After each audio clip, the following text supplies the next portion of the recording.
Hello, all of you delightful beings out there, and welcome to the stream. I am Raw Zim, and this is Timberborn. And we're using the TF talkies now because I enjoyed them. And yeah, had a Rift Breaker is a lot of fun, but very chaotic. I could use a little chill. Though, not sure how chill it's gonna be with, Timberborn, because I'm going hard mode. Oh, I mean, could you imagine being born as Timber? I don't think that is very chill at all. All the things you have to do for the Empress. Oh, yeah, you're right. You're right. This is very true.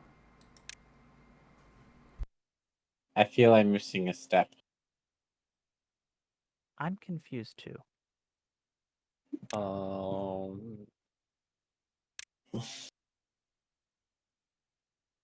Is the sessions with Timber over? Or? No.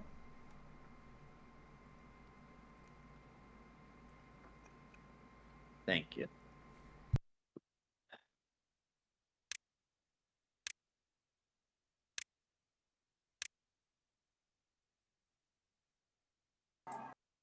Well, CJ, maybe after I do this, I can, if there's time, I could do some, supermarket sim for you guys. We'll see. Ooh. Guys, of course this means don't send him a bunch of milk. It's the worst thing to do.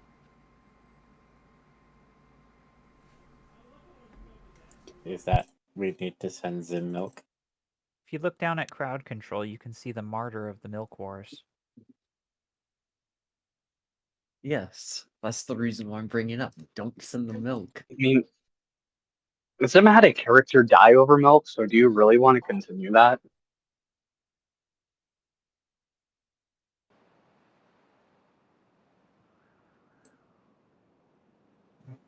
Cats like milk.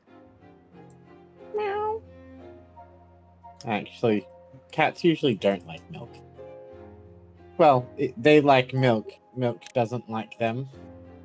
Right. But also, my cat doesn't like milk. So. Fair enough. You know we say absurd things. Oh, Oh, no, you're good. I was just, kind of perusing what I've got to work with here. Mm. What a fun word. Perusing. Perusing.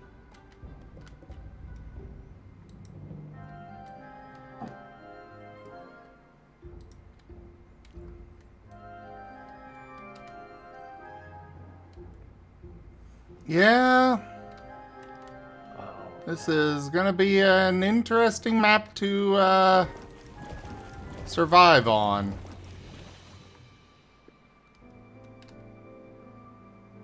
Oofta.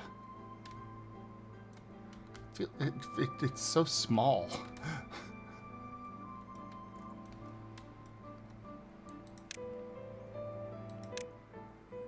Alright. Well, first things first, lumberjack.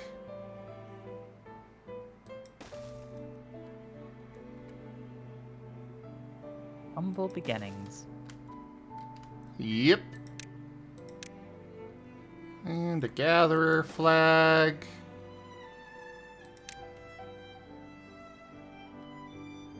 And we have no logs, period.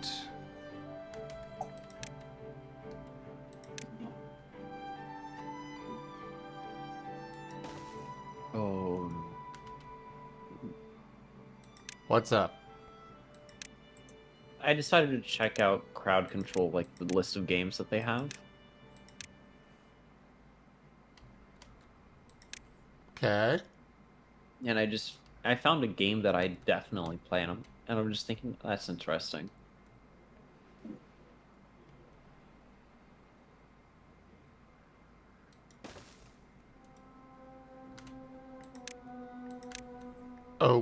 Okay. Oh yeah, that was just it. I think it's just interesting.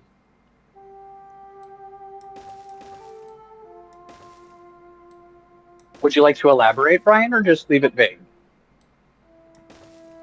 I think he just wants to leave it vague.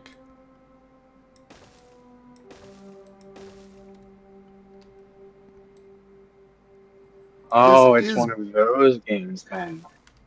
It's not. Oh. No. Oh, Naughty, We need to naughty. get Barry White. We need to get Barry White in here, do we? It's Risk of Rain 2. Oh, I feel like I was hoping for Beethoven and got like a drunk bar singer.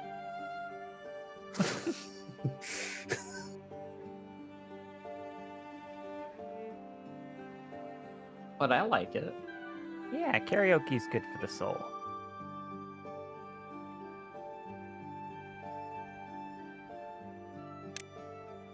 Okay, I feel like I was expecting a PlayStation 2 and got socks. Well, you do like the snow, so they'll probably be more useful for you. Stop making my analogy of something bad. Stop trying to ruin my analogy. I'm gonna start calling you Britta. Because you're the worst. Hey, that is.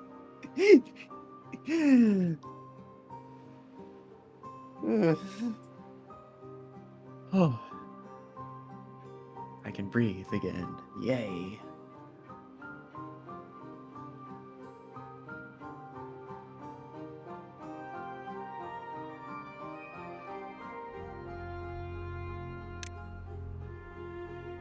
It's good to be back up here.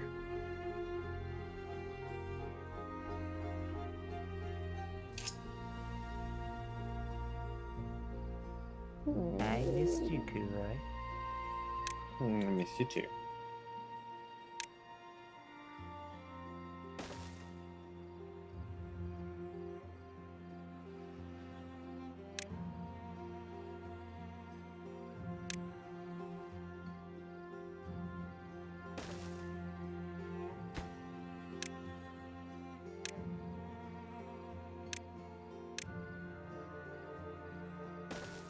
Alright, run those there.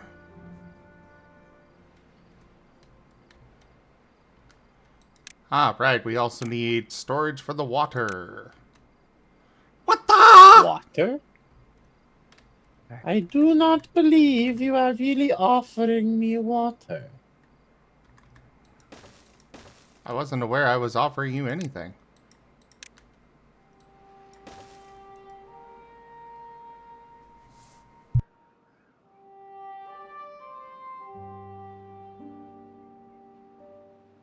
Those I was three just getting notes. myself caught up in American Dad quotes. The first three notes in that part of this song make me think of Skyrim.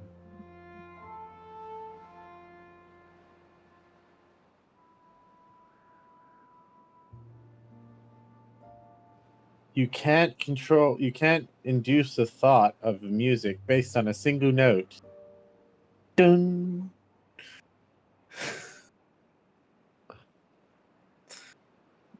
What?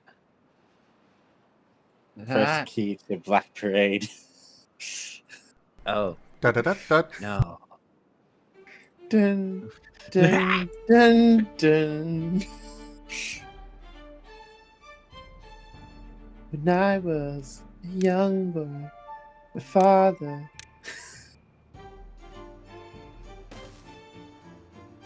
Read. No, I. 3.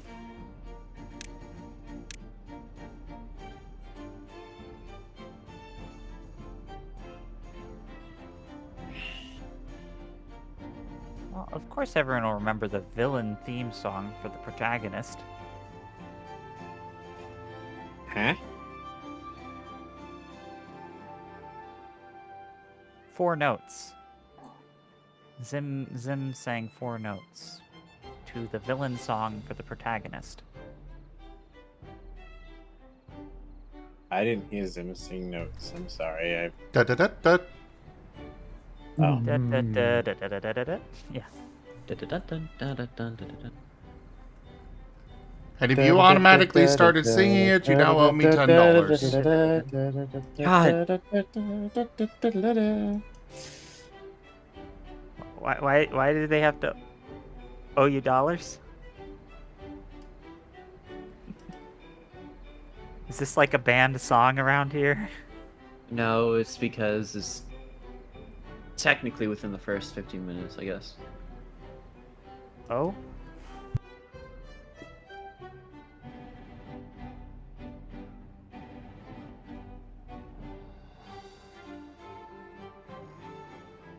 I thought singing it yourself was safe. Yeah, it is. Son of a... A generous bestowal. Bryant Wolf tipped $10. Oh, God wow. dang it. I didn't expect that to actually work. Cool. I blanked on it, and so I threw it down, and they're like, wait. I thought singing was safe. Like, god dang it.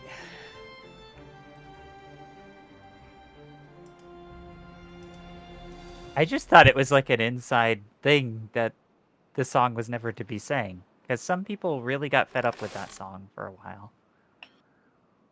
I just remember watching someone who worked out how they can play it by pushing the wrong numbers on their security system. No, and then there was the time that they made it their security code. I saw that one too. Oh. Whereas I just enjoyed the 500,000 remixes of that song.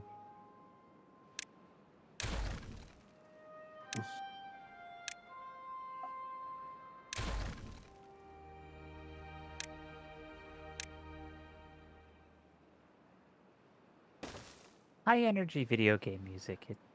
It's the poor man's caffeine. Why do you think I like FF14 soundtrack so much? High energy boss music, man.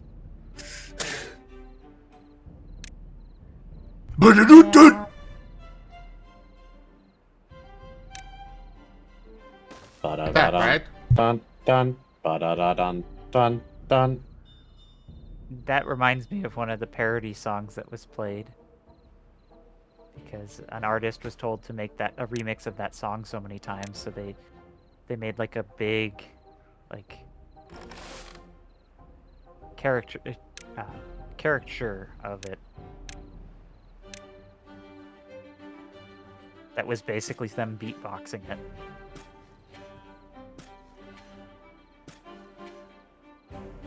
It's not easy having yourself a good time. Greasing up them butts and butters. Don't watch out, sing, don't pour letters. Cannot sing the next verse because it's within the first 15 minutes. And so you lose your whole cadence. Why did you start? Because I forgot the lyrics until I got up to them.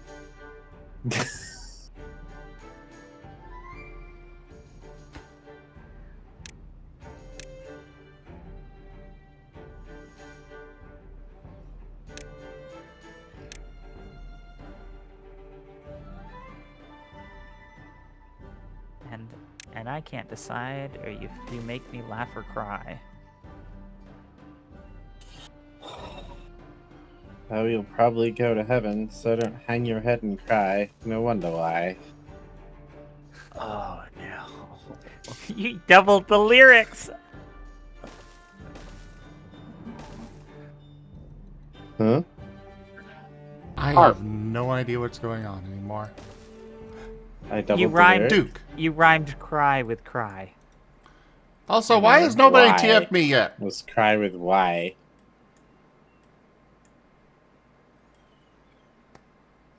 It's, oh, you'll probably go to heaven. Please don't hang your head and cry. No wonder why. Ah. My heart feels dead inside, cold and hot and petrified.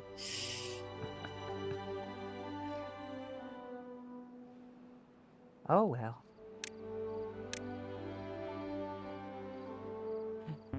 Don't confuse the Zim. Sorry. It's my fault. I confused the Zim. Sorry.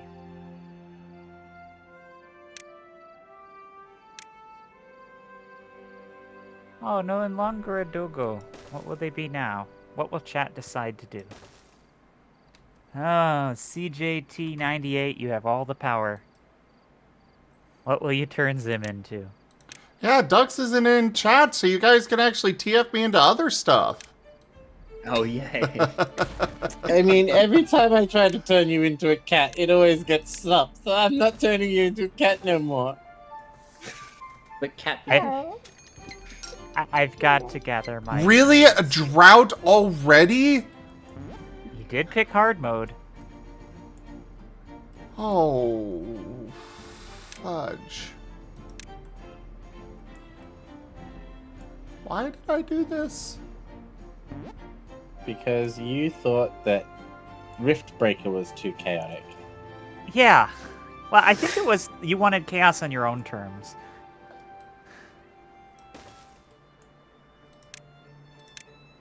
I guess you could say he wanted chaos control. Pew! Send me away to find a new fortress, a chest filled with diamonds and gold.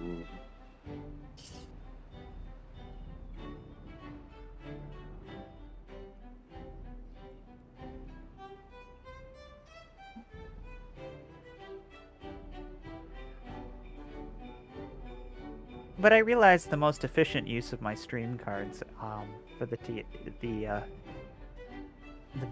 cards, or not VTT cards. What are they? They call them.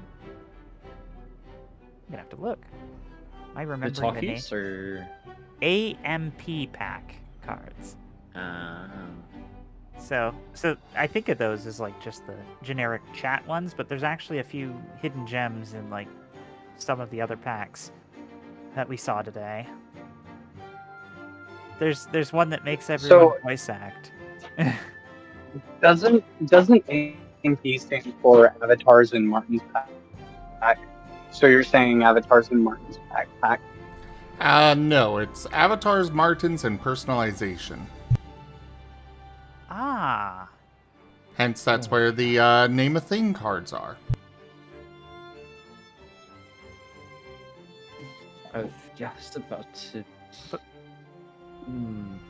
Raijin. We have an ID card for work, and everybody calls it a hack card, common access card. You don't understand how. Yes, you use your PIN number at the ATM machine.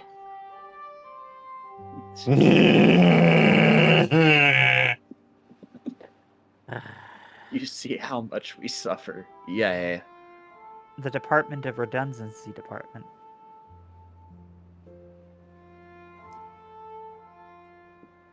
That just reminds me of when people kept trying to figure out what ZGF stood for. And so many people guessed Zim's gaming friends. They always thought that it was that the G stood for gaming. Because yes, it's going to be Zim's gaming friends gaming. Well, I mean, to be fair, there's ZGF art too, so maybe it's a subset of a larger series.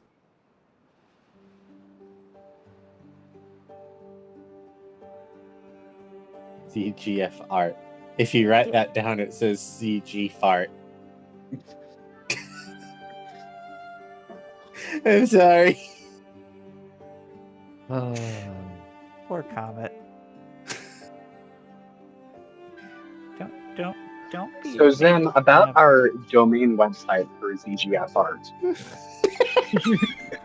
I already went and purchased a several $100 domain to avoid that.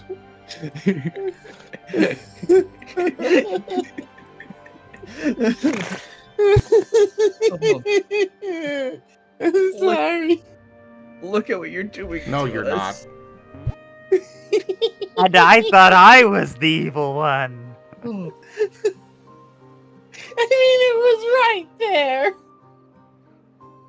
look at what All you're I did doing. was burn down some virtual buildings. You're destroying.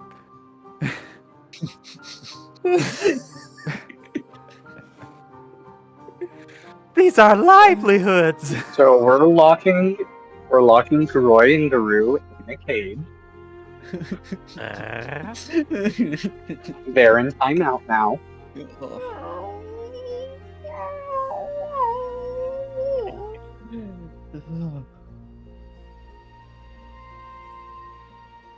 Oh. Yeah, this drought's going to kill me. Oh, I can breathe. Don't die.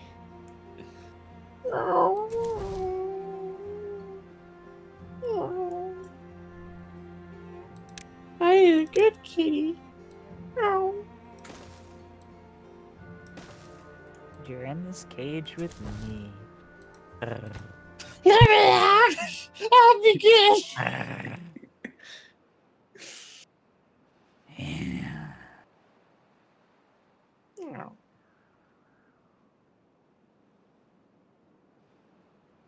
Yeah.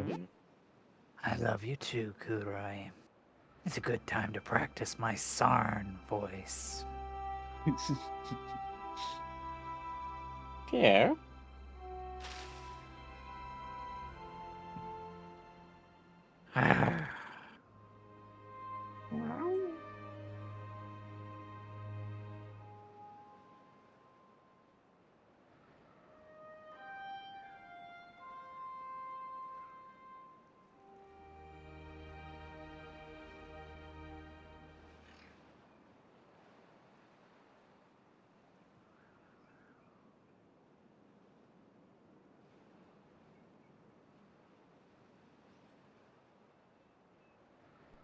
Zem, do you know what's scary about pairing Comet with Asher? What? Everything. Asher is curious. going to be teaching Comet how to eat. He's gonna what? He's going to be teaching Comet how to be evil. Why is that scary? Evil is fun and contagious. Asher, stop putting traps in my house. I'm trying to go to sleep, and all I can do is get strung up to the ceiling before, what I hope is shaving cream-filled balloons get thrown at me. I hope they're not shaving cream-filled balloons. This is when I start raining rocks on him, right, Asher? Yes, God. yes it is. And Magna, Wait. this is a get good moment. Why I would you deserve hope it. for shaving cream-filled balloons? It's not nearly as fun to be covered in. It's easier to be clean. It's easier to clean up. Then whipped cream. Lies. This drought is going to last for 4 days. Oh gosh. I have no idea how it's possible to pull off hard mode. It really is one of those get good moments. Those are all gonna die in 2 days. Well, those will survive. I guess we'll just fast track this and see what happens. But I anticipate all of my beavers are gonna be dead very quickly. The first red tide. And it all will come down. Oh no, they're gonna die before this drought's even over. We have 4 berries left. Oh. Well, as the number of beavers goes down, the food demands go down as well.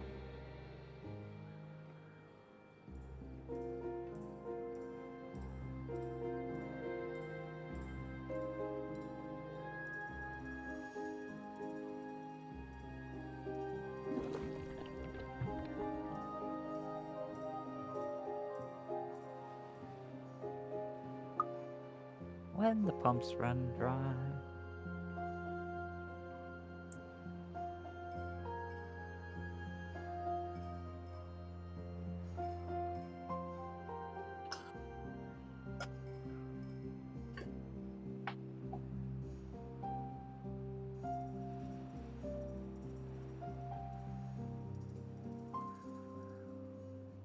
Hey there, Eric.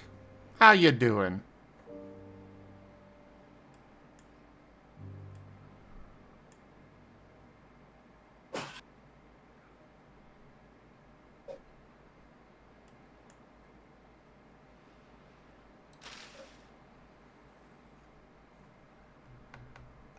Yeah, we were 8% from our first crop being able to be brought in. Ah. And now there is literally no water. Anywhere. Oh, there's some extra bad water over here. I don't think that's good for them to drink or use for farming. Oh no, it would make things much worse.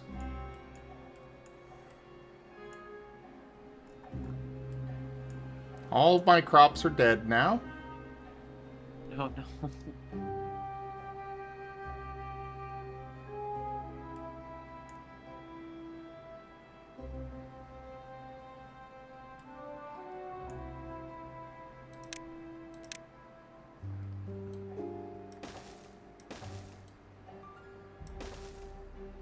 So what does ZGF actually stand for? Originally, it stood for Zim's Gizmo's flagship. Now it's Zim's Good Friends. Ah, There's some more berries up here that I might be able to get and at least somewhat help them survive a little longer.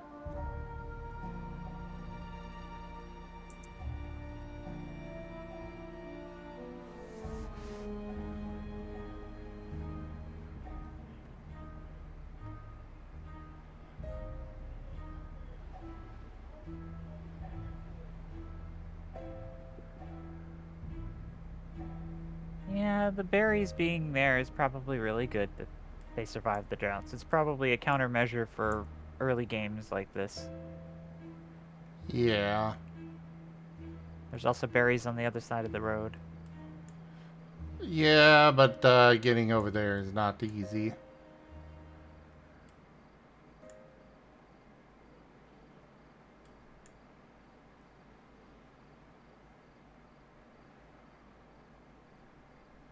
With the symbol over all the beavers' heads saying they don't have water, I presume? Yes.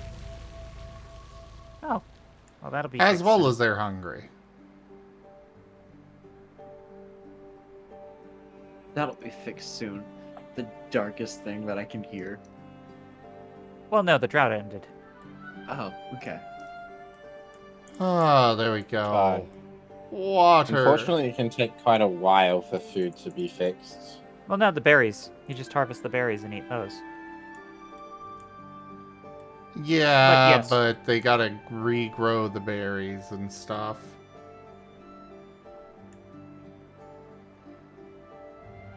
It's short-term survivable.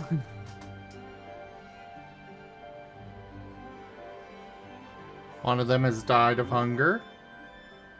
Oh no. It's begun.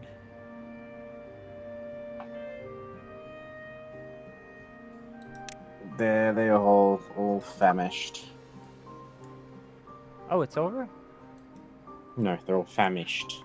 Hungry. Oh, They need food. I thought that meant they died of hunger, sorry. No, one of them did.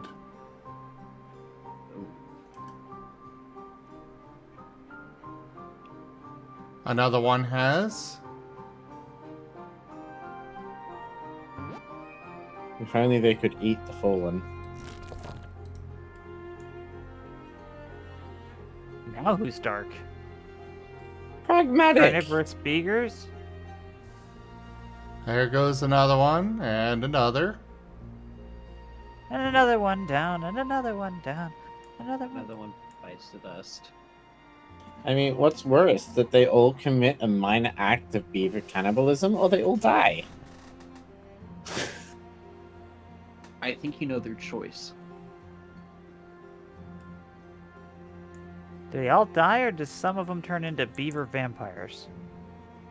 Huh?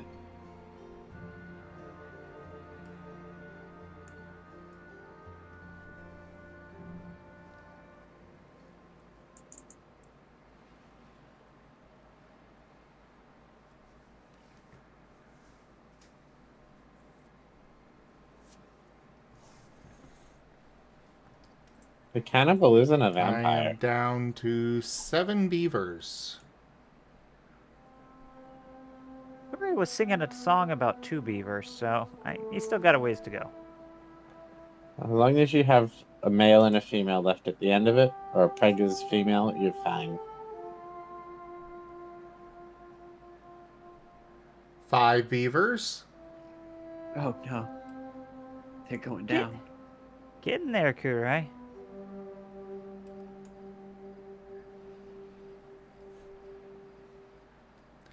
Yeah, I think I'm okay with not doing this.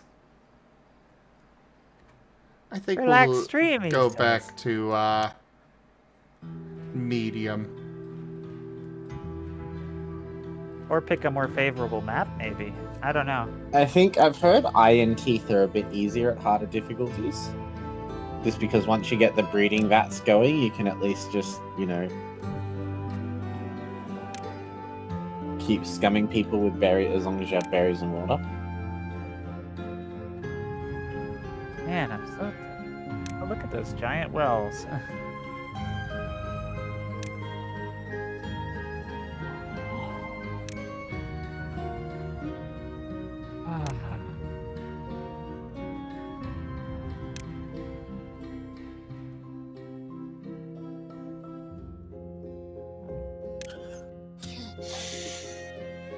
I love you, Kurai. I love you too.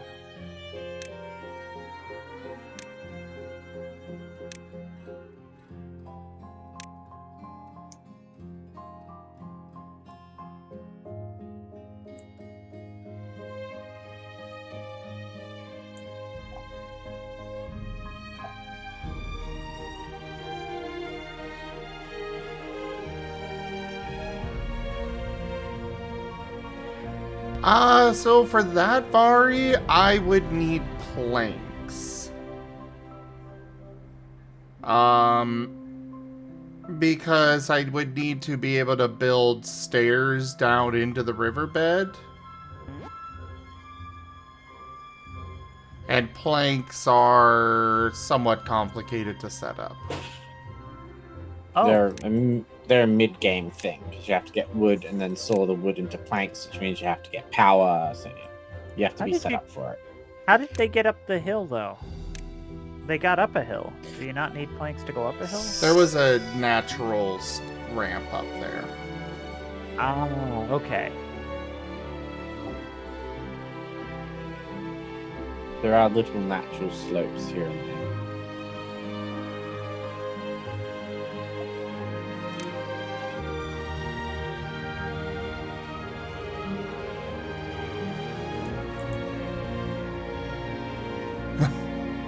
Even though they find the riverbed shape impractical, the beavers acknowledge humanity's limited water engineering skills.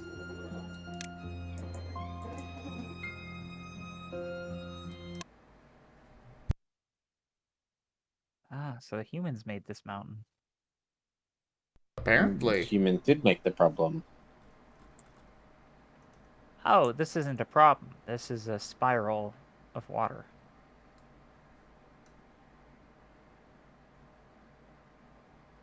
The problem's outside of the spiral. It's like a water table or something, probably. Just leaked and started to spiral down.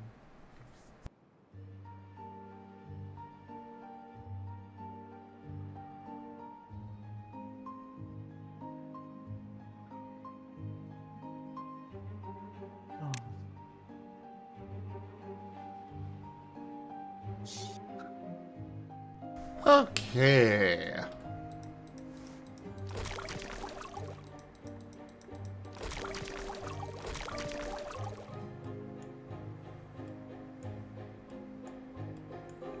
It's a nifty map.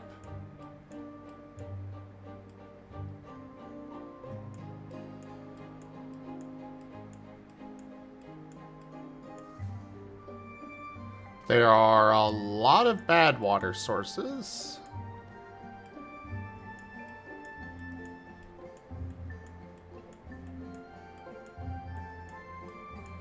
Now, do we have a means of diverting water here in order to send the bad tide elsewhere?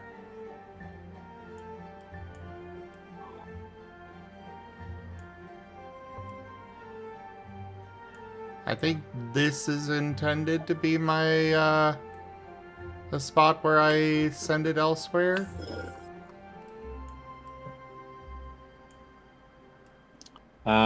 I have not played on this map before. But that looks right. Built by humans. Spiraltron.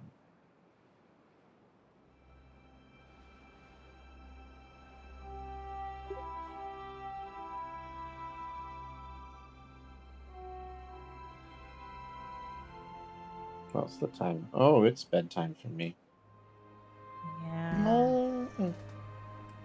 And I know the dragon said he was going to do fun things to you tonight. I'm sorry. It's fine. I know you gotta go to work.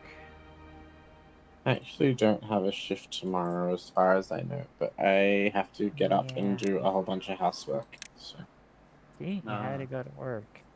because I have Just the like rent me. inspection tomorrow. Yep.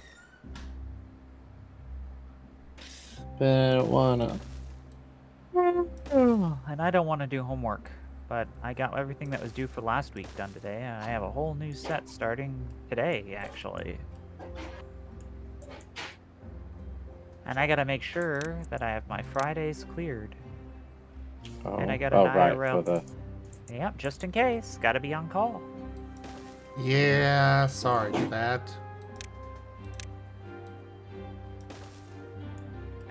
I don't mind.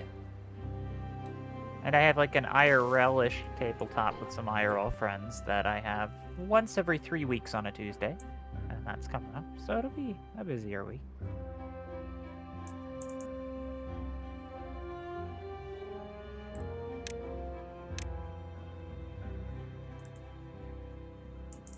Oh, but I gotta find a good time to introduce you with the dragon, Kurai. Or reintroduce you. Because I think you know the dragon, right? Oh. Hmm.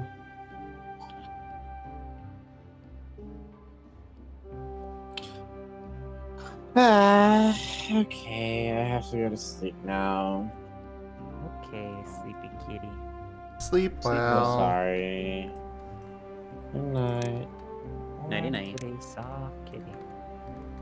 Little ball of fur. Happy kitty, soft kitty, purr, purr, purr. No. You got them wrong. Yeah. I don't know the You song. betrayed us all. Again. Soft Dang it. kitty, warm kitty, little ball of fur. Happy kitty, sleepy kitty, purr, purr, purr. There, now I can go.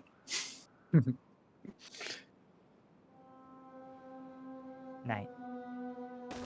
Good night. Oh, Night. he already went. Yeah.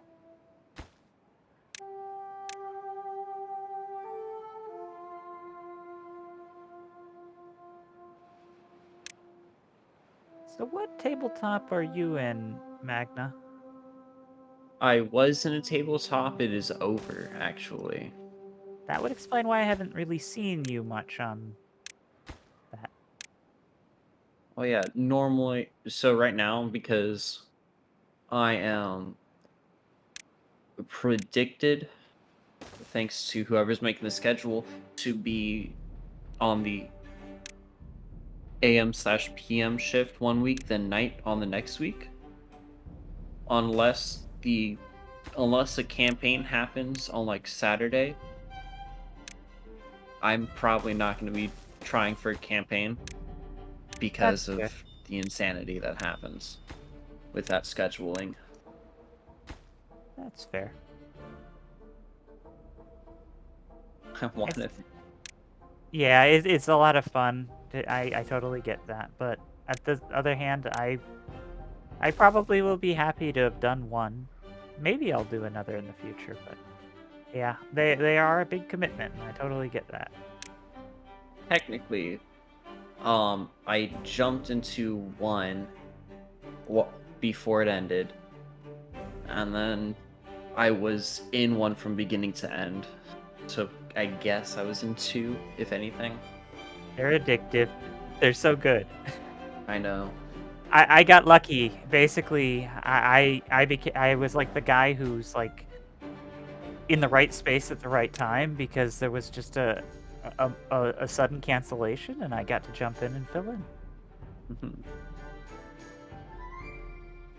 And they were just hiring some guys to escort someone on their journey on a big ship, and that's how I got into the Star Wars. I don't know if you saw the Star Wars RPG,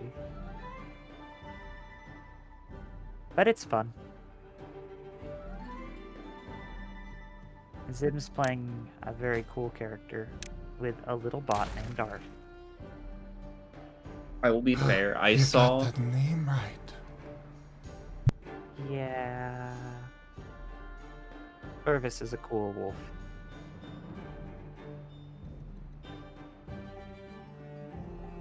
I saw the tryouts pop up and I'm like, oh, I really want to do this. Wait,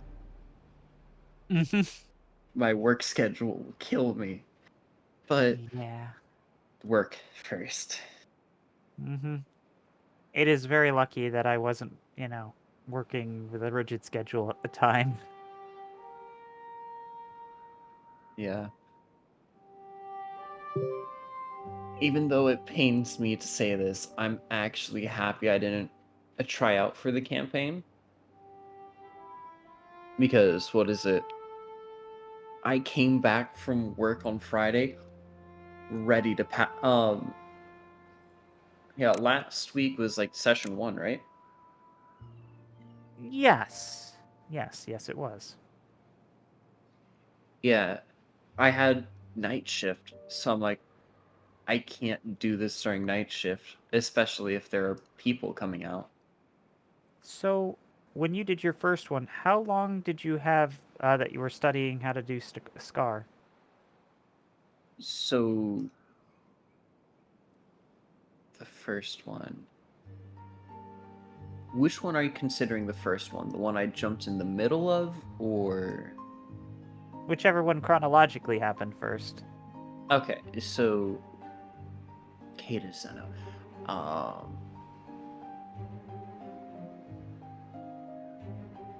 That one was not Scar. Yeah, Fair enough. I Well, the was first trying to Scar remember the campaign. specific system. So, to be fair, it was... It's started like 2 years ago? Fair enough. Long enough you don't exactly remember. I struggled with it because, one, I wasn't actually in the United States at the time, so I had like a 14-hour time zone difference on everybody else. To be fair, that's actually a helpful thing with Zim streams. You would My- think that.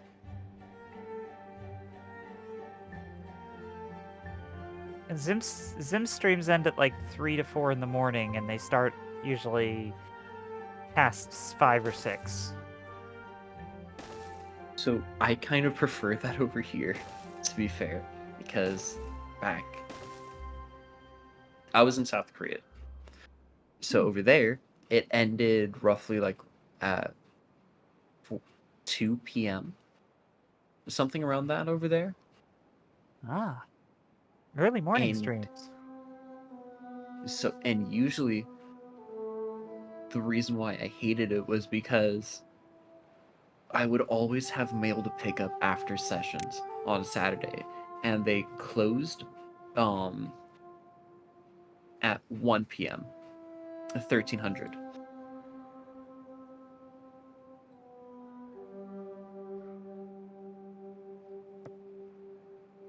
And so it's like, dang it, I have to pick up mail now around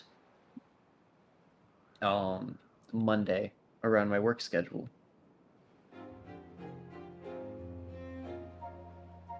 And then when I came back to the States and everything, outside of being on leave and stuff, I was in the training program for my job because I changed locations of where I worked. I had new information to learn.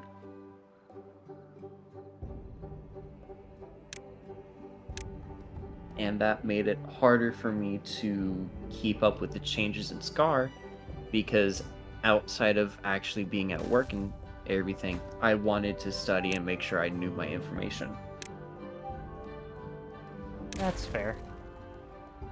Mine might not be as rigorous, but I'm taking computer science classes. I'm trying to get my 4-year degree in computer science brought up. Oh. So I'm doing online classes while I'm chilling around. So I was doing that, and then I was doing my SCAR textbook during that week because I did the audition, and everyone's like, you don't have to know SCAR, you just have to, go out there and show that you can have a presence, effectively. So I went out there and I did the interview tricks. It was really, I got lucky I wasn't first, so I got to see basically the scenario. So then in my head I formulated an act to go up, and when I get up there I was like, I'm gonna do something different. I don't know which character I'm gonna play, so I'm gonna pick 2 very different kinds of characters and pitch them both at the same time, as if they had both gone up roughly around the same time, to potentially get a job on this ship. And because I knew who was the characters who were interviewing me, I had one of them who was named Sarn. And Sarn was this Shistavanen, which is like basically what happens when Star Wars crew get handed a rubber werewolf mask and have to make a race name after it. But it was great for the spirit of improv. So I went with it, and I had Sarn sniff out one of the crew members, who was an astrophysicist or an Astromechanic. astromechanic. It's like quantum mechanic. That's what I was thinking of. But it's astro, space engineer basically. And I had Sarn say, "You smell like motor oil. You probably wouldn't last 5 minutes down there on the planet." And I basically singled out each one of the characters that was the crew and pitched that my hunter Sarn, who was going to be like a tracker, would be useful to their mission of escorting this person across the planet, because he knew the land and the forest, and that he was a force to be reckoned with down there. Mm-hmm. And then on the other hand, I had another character named Regis, who was just basically me with my normal human voice, and he was like, "Oh, I'm looking for some work. I heard you guys were hiring for some odd jobs, and times are tough out here if you don't work for the Empire." Yeah. Heard you guys could pay well, yeah. What is it? The last session I tried out for was... I'm trying to remember the name, but it's the new Digimon campaign right now. Agents of Reflection. Thank you. Oh. You're welcome. Yes. That'll be $14.99. God. No. It's like an information booth.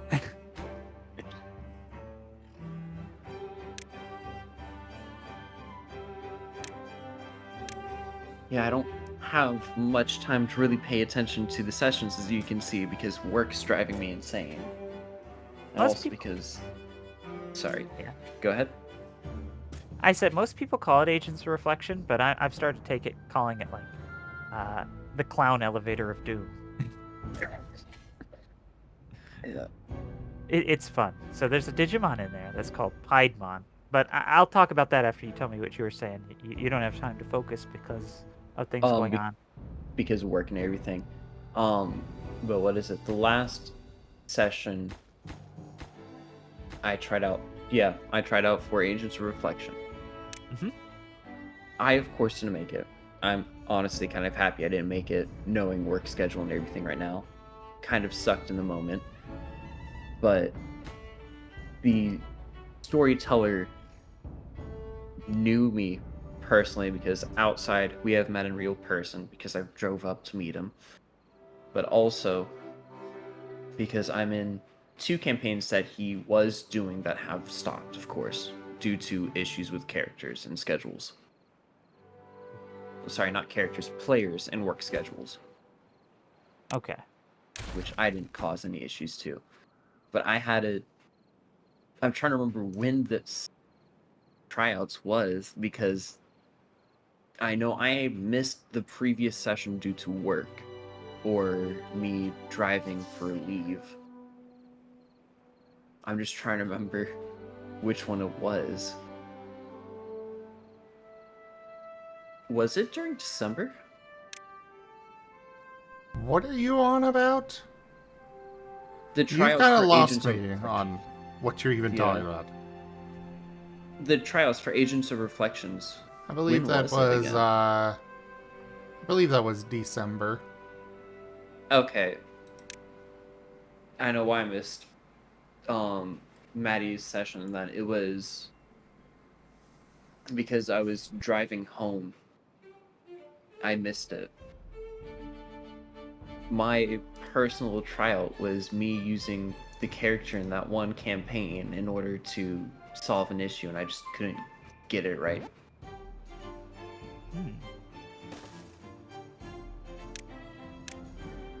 Yeah, I presume it was some sort of like mirror pole simulation chamber or something interesting. No, he Makes me had a think- unique audition there. Yeah. Fair enough. Oh, that's a good one. Hmm? I just recognized TF what's, talkie. yeah. Our little chaotic friend is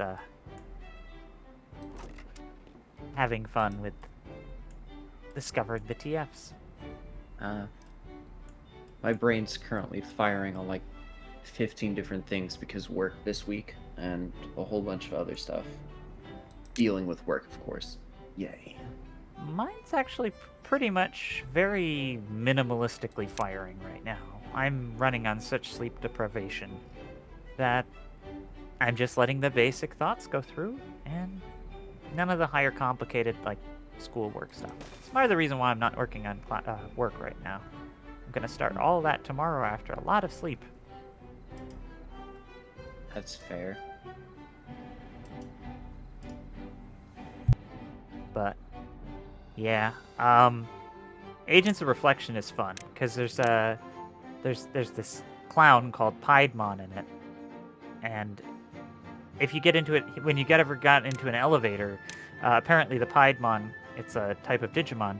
It has the ability to potentially hijack the elevator and take you away to a fun little game show.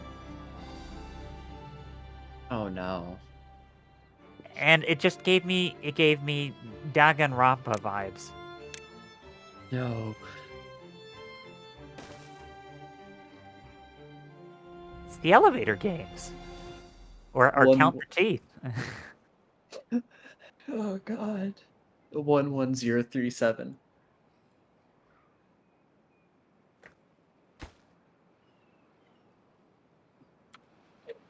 No. What are you even going on about now there, Brian? It's well, you'd know if you played the games.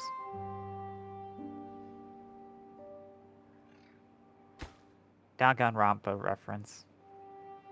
Ah, okay.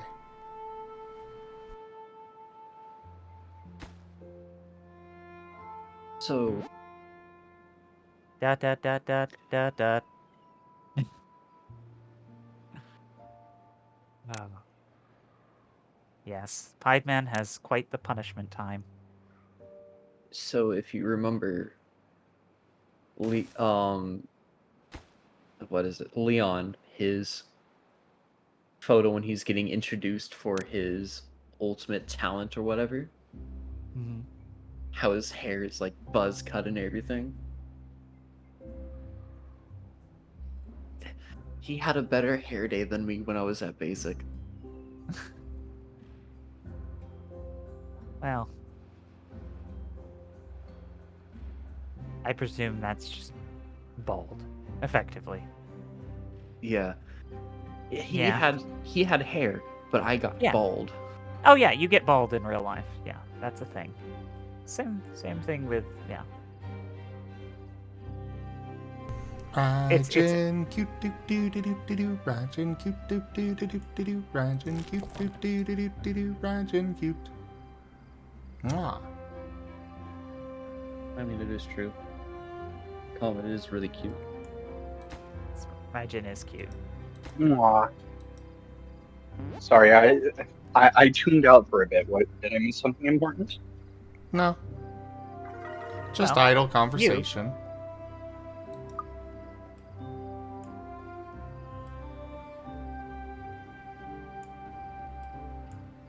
They turned him into a Skaven. Yay, sketch. Oh, you like Sketch? It's Statch. It's Statch. Statch. That's fair. Statch. I just can't read it because I can't speak Skaven. But it's a good look. Dude.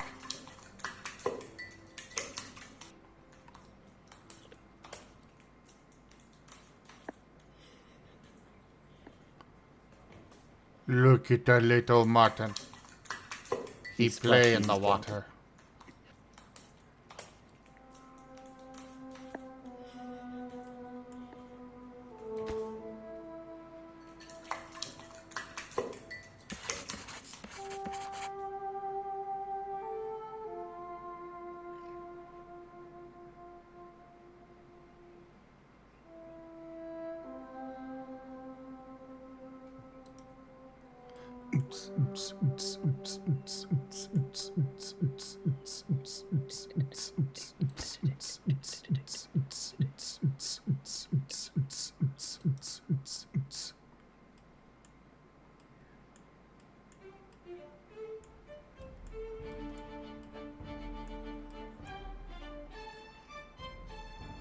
Vtuber.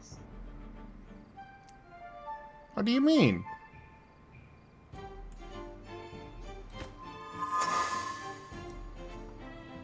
T_Garu wants you to speak with a different voice for 2 minutes.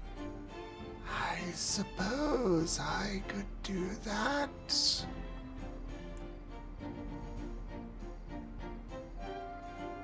There are many things that could be done with the right motivation, of course.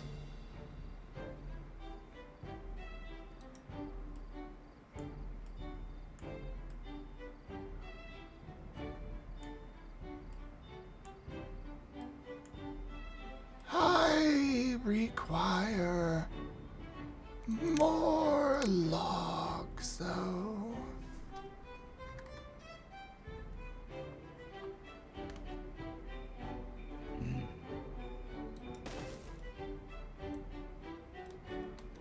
Why would you growl?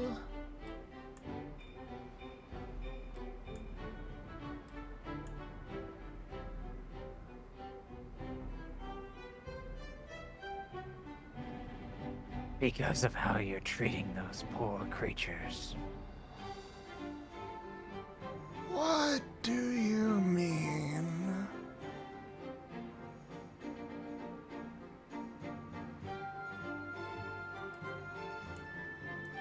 I am simply guiding them towards survival. Perhaps even thriving.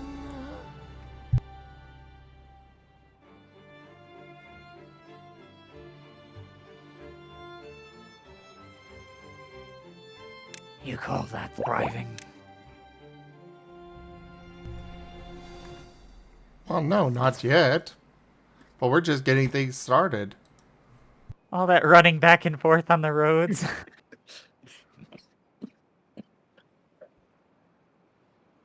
It's not like they have a lot of other choices. It's either that or lay down and die.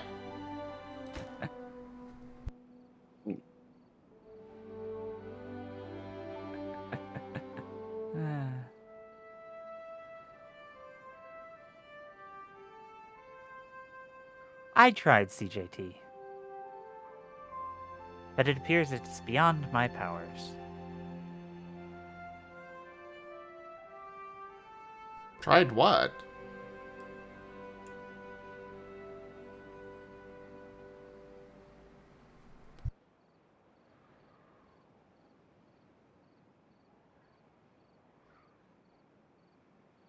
Being chaotic. Oh yeah, CJT is happy. CJT likes the fact that your beavers are having to run around, so I guess it's fine. Well, I mean, they need to exercise one way or another.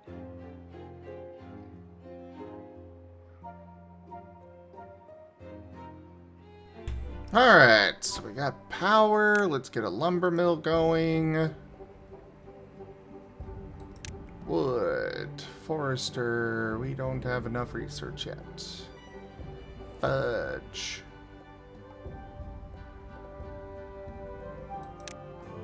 I don't know why, but the voice acting card is one of my favorites now. That is fair. I'm gonna have to practice a whole lot more on coming up with more voices, but it's fun. Especially because that just started to turn into a story. I had no idea which way it was going. You heard me growl because I was trying to practice my voice, and...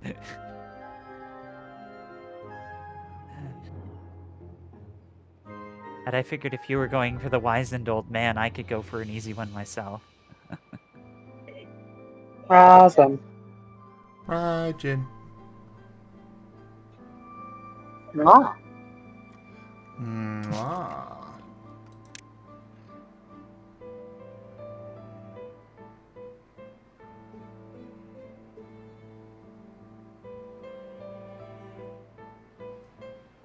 Damn it, that is such a cute thing to do. What is? what is? It reminds me of Kuroi.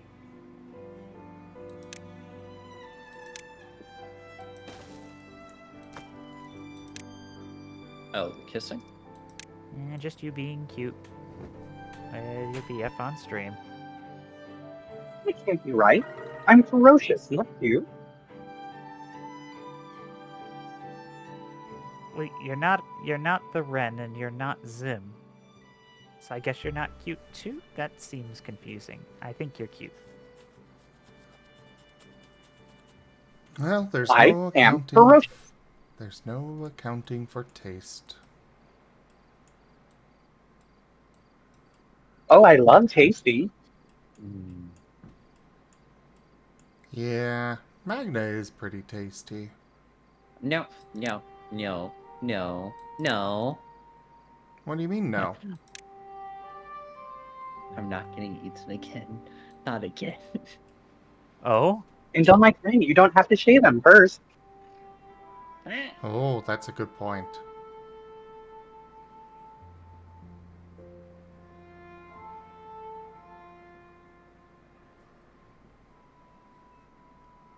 Even if I try to fly, it won't work. There's no escape. Nope.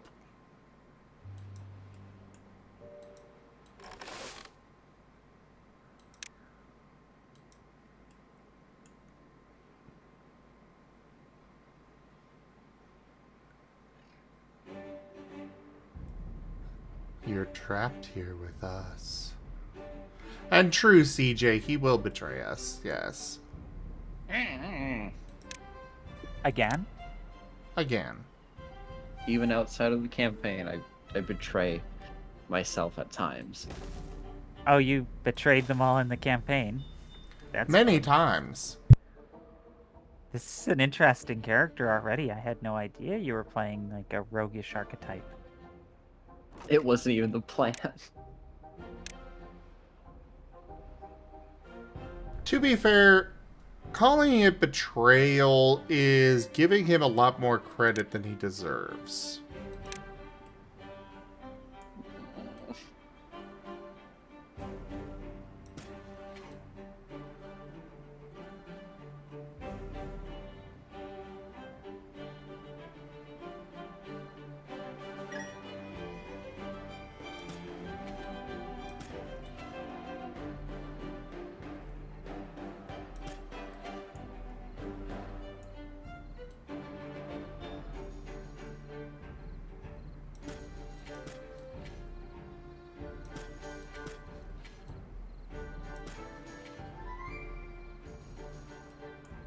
There are so many different kinds of Digimon.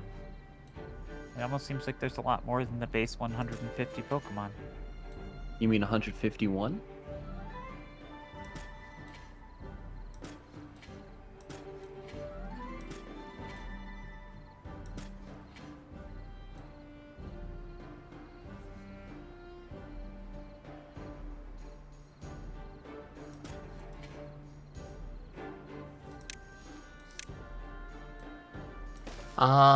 I know that Digimon has a huge amount of Digimon in there. Though there are also a lot of, duplicates.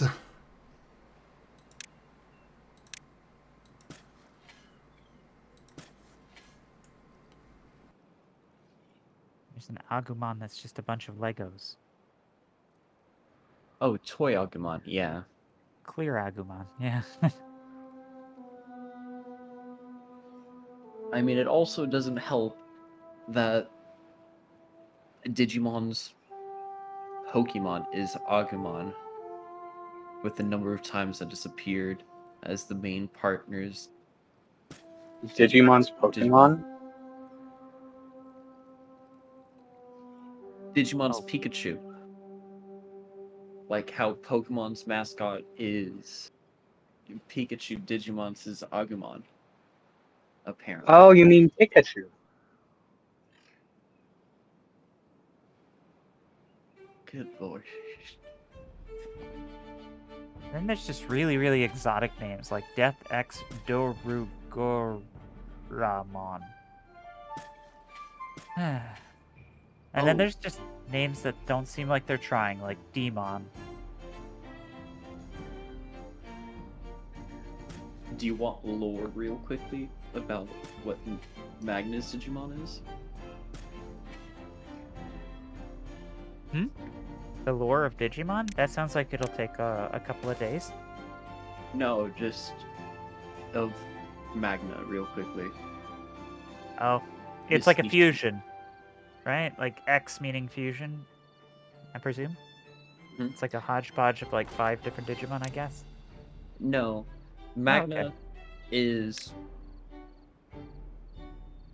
So Magna's Digimon that he's of course, is Dracomon X, a Dracomon with the X antibody. Oh? So, Dracomons were originally supposed to have 3 different evolution lines. You have the green evolution for Dragons of the Ground. You have the blue evolution for the dragons that are able to fly, and then we were supposed so blue is air. Yellow, there was supposed to be a yellow evolution line representing the dragons combining the both, or the dragons who rule over heaven essentially. But what happened was that they said, Nah, that's gonna take too long. Let's just make it the green and blue. And the yellow route's final evolution. Alright, let me look again. I believe it just became the DNA digievolution of both green and blue.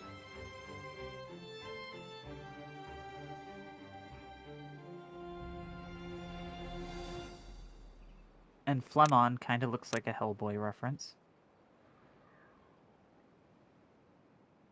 Yep.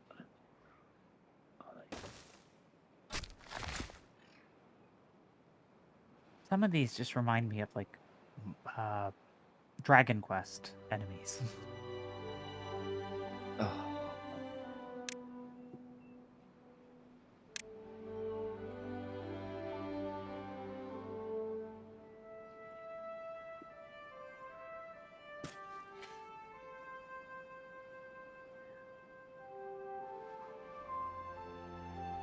Timberborn.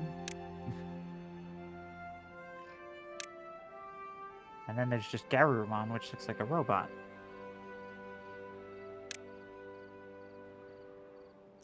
And then there's something called X-antibody versions. Yes, Ah. which is Different than the X versions. No, those are the X. The X versions are the X antibody ones. Ah, okay. Yeah.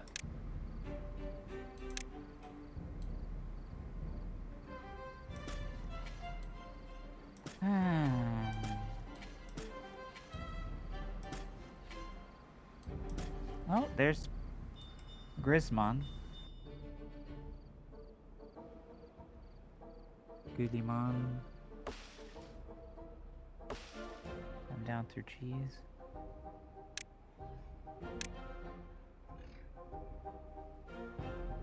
Gumdramon.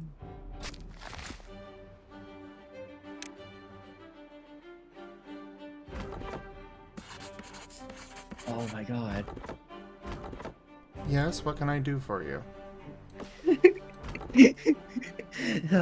I keep forgetting about that.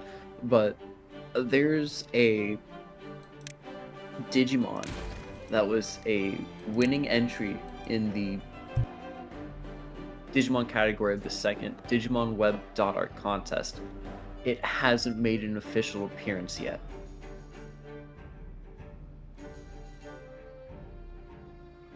Dear Lord, it's just a dot art version of Dracomon.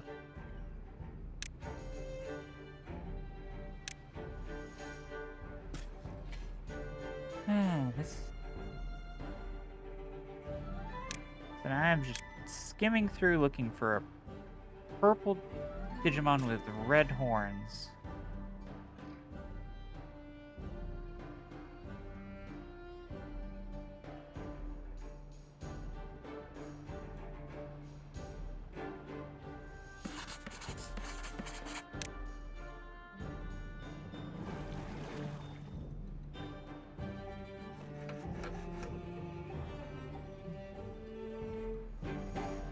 There's so many Digimon.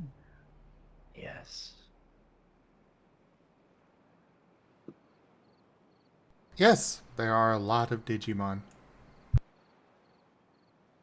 Why did I think this was going to be easy? I CJT. don't know. Because I thought it'd be like basic Pokemon. No, there's so many. While Pokemon usually stop after their second evolution, so the third evolutionary stage, Digimon have like 5 or 6, depending on which way you go. Monodrama. Nope, no They more. have at most 4 Digivolution lines. Or like, one line is at most 4. Well, I guess you do. I guess there is the or there are the Omegamon and Baby. Apocalypmon would be 52. there are also the baby and trainee one stages. But I wouldn't really count those because those have access to basically every Digimon line. So like if you do enough of the Digivolving Digimon into their baby forms, you can turn any Digimon into. Yeah. So generally we consider a line starting at the working stage. Porcupine. Huh. Are you looking for Dracomon X by any chance, or? I don't know. I look up that. That's way past. Yeah, I must have skipped it. Hey, look what you're looking at. You're looking for what Magnet is? Okay, give me 1 second. So I can send you both the link and what the base art was. We just...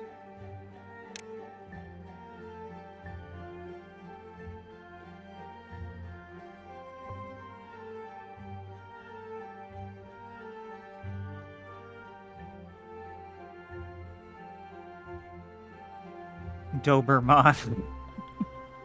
uh, uh. that is Asher's first Digivolution. Doberman. Oh, okay. That's why I would have never seen it. Because Yeah, it's blue. Yeah, It's original. blue. Yeah, why are you laughing at my boyfriend's evolution? That's not nice. I wasn't laughing at the evolution. I was laughing at the name of the evolution that wasn't named by them. I have the full art. No, I do not. You.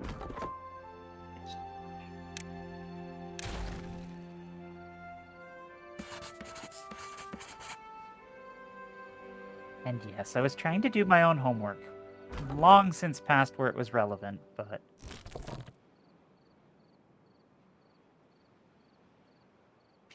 People were jokingly saying that a specific type of Digimon was tasty, so then I was going to look up the Digimon and say that that type of Digimon was tasty, but it was far too intensive to find that in a reasonable amount of time.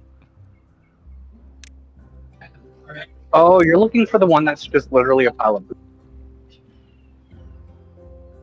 And that is the full art of Magna right now. Oh.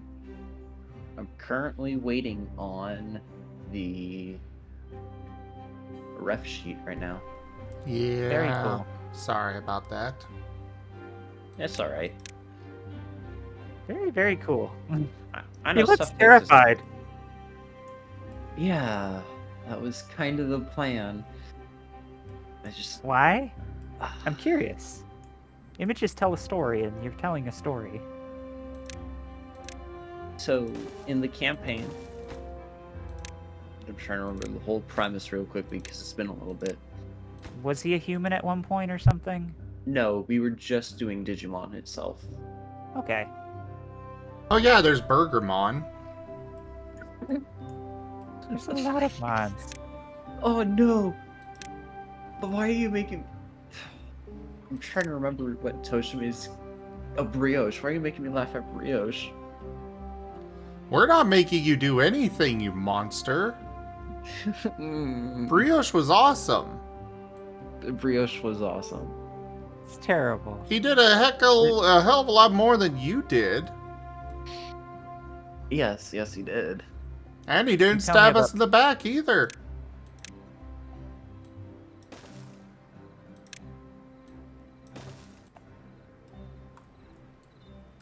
I've been apologizing like non-stop already. Someone mentions that Burgermon is tasty, and then I end up coming across Ebby Burgermon, and I was like, oh, that's terrible.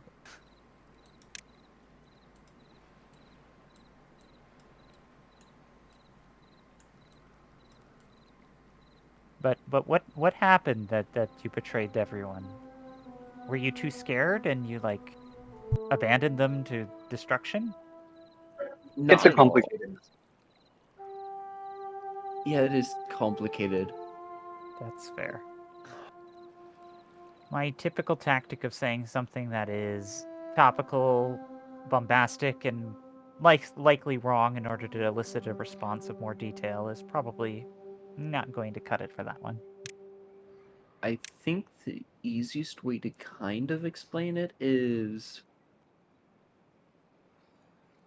I could communicate with what we thought was the villain in my head, and instead of listening to another player, I told somebody, it's like, hey, this is wrong. Proceeded to attack this person because they were hiding information, and almost get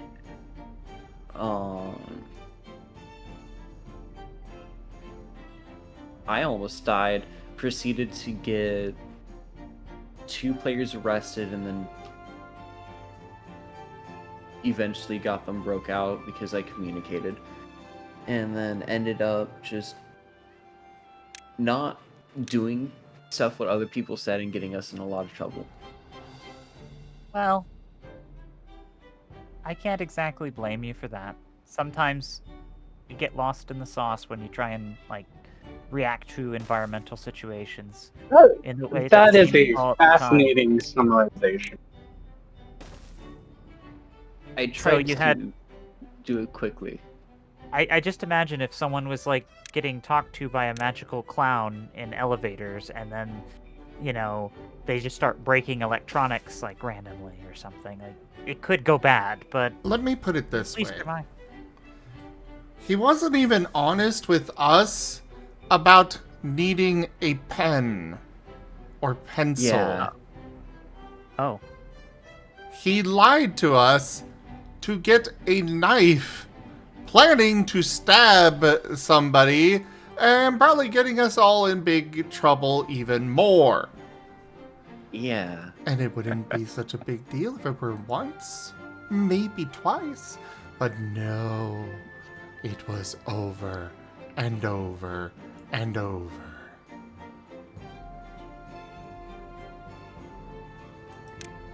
Yeah, you can kind of see why I might be happy that the session's over.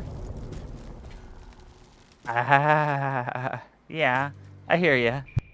I hope I never end up in a similar situation, but yeah. At least you were entertaining, no doubt.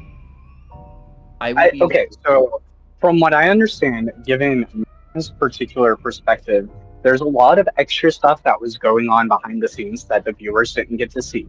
But as a viewer, what happened in that game was almost immediately upon returning to town from the first quote-unquote quest, Magna then went and tried to stab the leader of the town, thus getting them exiled. They got a rewind for free to go back to before Magna tried to stab the dude, and Magna goes back and tries to stab the dude again. And you guys stopped him, I hope. No, No. we didn't realize that he was going to try it again. Generally, we told him no, don't do that. And what did he do? He went and did it again. Double down. I could just imagine the chat just exploding. The entire I was even on the side of kind of defending Magna for a while because there was a lot of other weird stuff that was going on in that game early on. But Yeah. I mean, it was episode 2, I think, that Magna was trying to take his own life for some reason. So this is making me realize that this is actually where I've had tabletops go bad.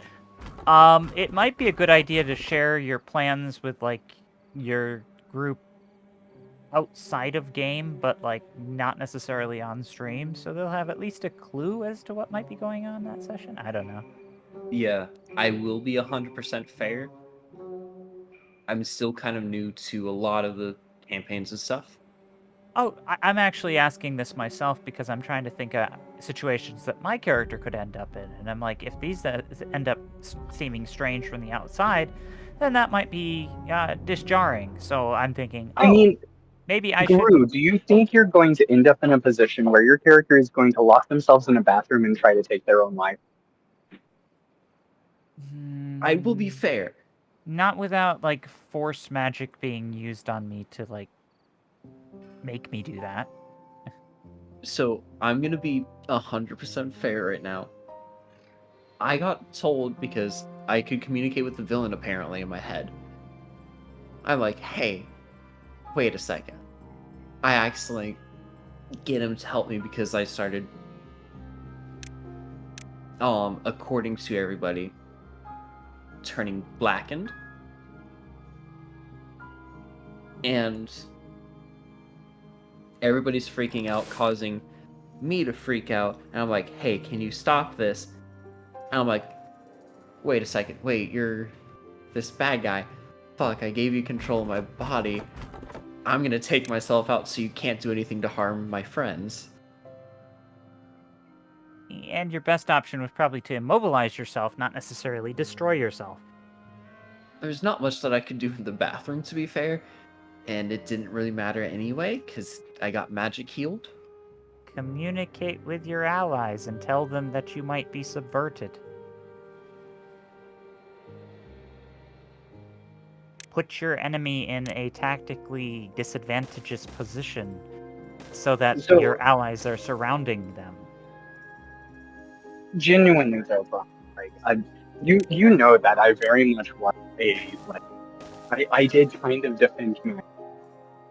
Because honestly, I still do think that a whole lot of the early problems in DRS were because of Spectre, not because of Magna. Magna just kind of unfortunately helped accelerate that. But the biggest oddity in terms of you being a new player is that you had a character who was the self-proclaimed medic, who had experience working in a actual medical setting, and time after time after time, you would throw yourself into the way to almost seemingly intentionally get destroyed, when your job as the medic is to be the final target, not the first target. The medic being subverted by the bad guys. That's quite the thing. But that's Oh an no, that interesting was story. not what was going on there. Ah, it was just misinterpreted. Yep. It was just, Brian being dumb. Yes. My character was more of a medic than his. Asher was more of a medic. Oh, Asher was in that. It was something like episode 20 or so where Magna was saying that he's the party medic, and only Asher had cast healing moves up to that point.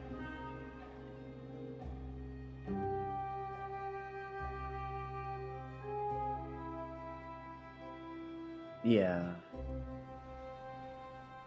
Well, like, I do say this lovingly because I do understand some of the stuff that was going on in the scenes that really made it worse, because there was a lot more going on. But the decision to keep throwing Magna into harm's way when Magna was supposed to be the medic is something that just came onto us. to be fair, though, I don't think I have much to worry about, but I do kind of have a phobia that I'm going to do something embarrassing in a tabletop. Just full in, going to try and do something because it'll seem practical in the moment, and then it'll be like, well, actually, that was incredibly stupid. I will be impressed if you somehow top what Brian or has done. What? Brian or Rin has done. Yeah. I don't want to, but thank you. I don't want to top anyone's Mess list. ups. Oh, okay. I'll do the topping then.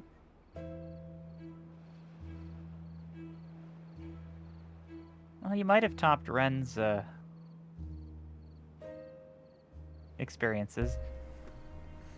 Ren's biggest problem is his dice. And staring at the Jolteons. That was Getting a little one-time thing.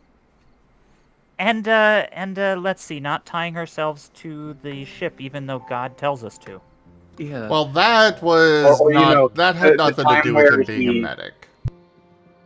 the time where he got back up from almost dying and just yelled at the boss and was like, "Hey, I'm still here."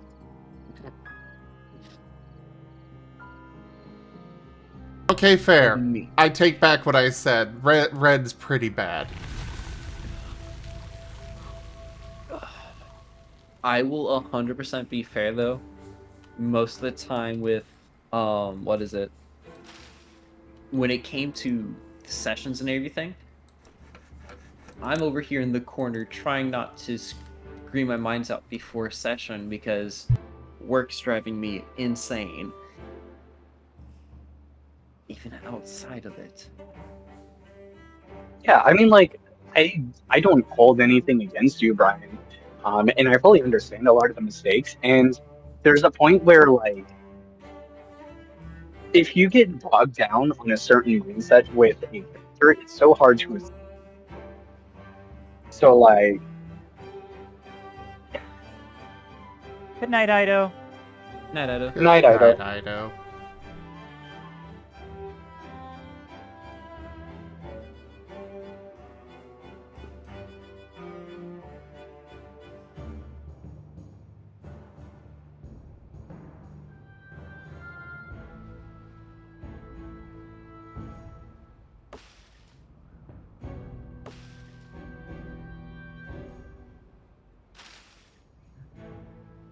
The one problem with the drought is it takes a really long time for the water to come back.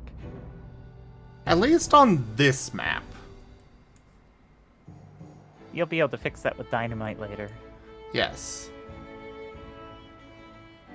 That's what they meant about it not being very efficient. Now I understand. Yeah. Yeah.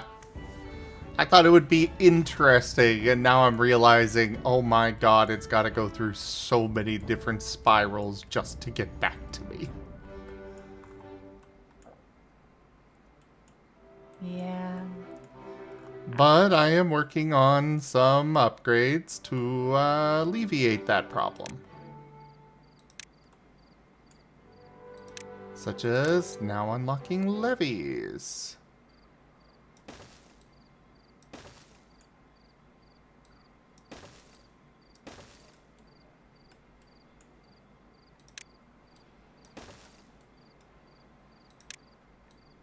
So can they build the levees like that? Or do they have Yes. to stairs to take them down? Oh, okay. Yeah, they can build down.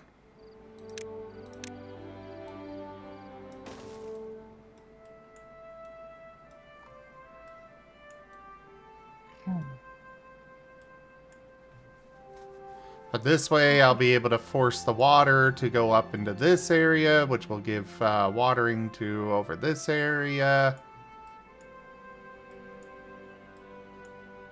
And yeah, should be good. We took the Chevy to the levee, but the levee was dry. Oh my god, it's still Yep. so far away. One more revelation. Yeah, Revolution. There we go. Oh no. One revelation? No, there's so much talk about stuff at work and stuff. It's just some of the stuff I'm hearing is just insane. So, yeah, in the Agents of Reflection campaign, apparently all of the protagonists are humans. And they're agents of... I've forgotten. It's like Mirrorpole. Yes. It's supposed to be like Interpol, but with mirrors, because Agents of Reflection.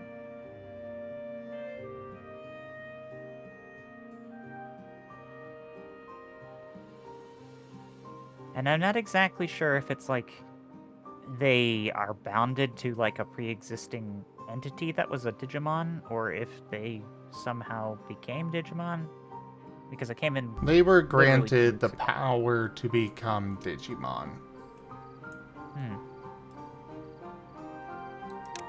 Yeah, I wasn't sure if it was some sort of bonding thing because, like, the whole king and queen thing. I was like, oh, so did they, like, download? Oh no, And that's just us teasing, Ren. Okay.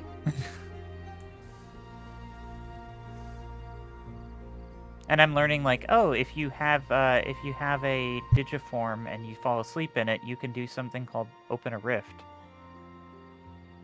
That, and also you could get stuck as a Digimon. Oh, that's if you go through a telephone line. That's a different thing. Oh, okay. I figured that would be the same. I mean, if your human aspects were completely eradicated, it's the same as being stuck as a Digiman. It's some mental changes, perhaps.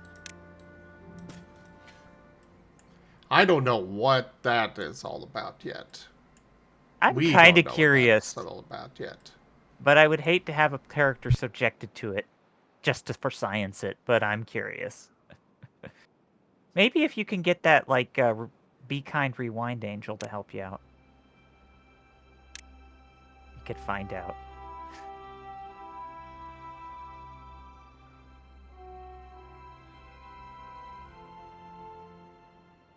So there was a character in there that had the ability to play a harp, which reloaded the game, basically, in a localized chunk. So they pulled some save state shenanigans. Except for, it wasn't Asher. It starts with a C, and he's got a golden necklace. Kashal. I should remember this, because it makes me think of tree nuts, like cashews. Mm. And I know he's like an ex-military type, and he really is bad at training his team. He expected a certain level of competency from his team. Oh, he got assigned in that detail? I have no idea. So maybe somebody just doesn't like him. Yeah, probably. Can't imagine why. With his, you know, pointing guns at agents, and to be honest, that was a pretty smart tactic, but maybe he should have taken some cover first so that he could see who was coming through the door before they came in the door and saw where he was. I don't know, it's kind of a tough situation. There was no perfect answer there. I just felt bad for you to be stuck in there and... And in my mind, you know, the 4 minutes before death from Ghost Trick was playing in my head as you have to find the cause of the death before it happens again. I was half expected it to be like it jumped from the radio into like the fluorescent lamp in the ceiling or something.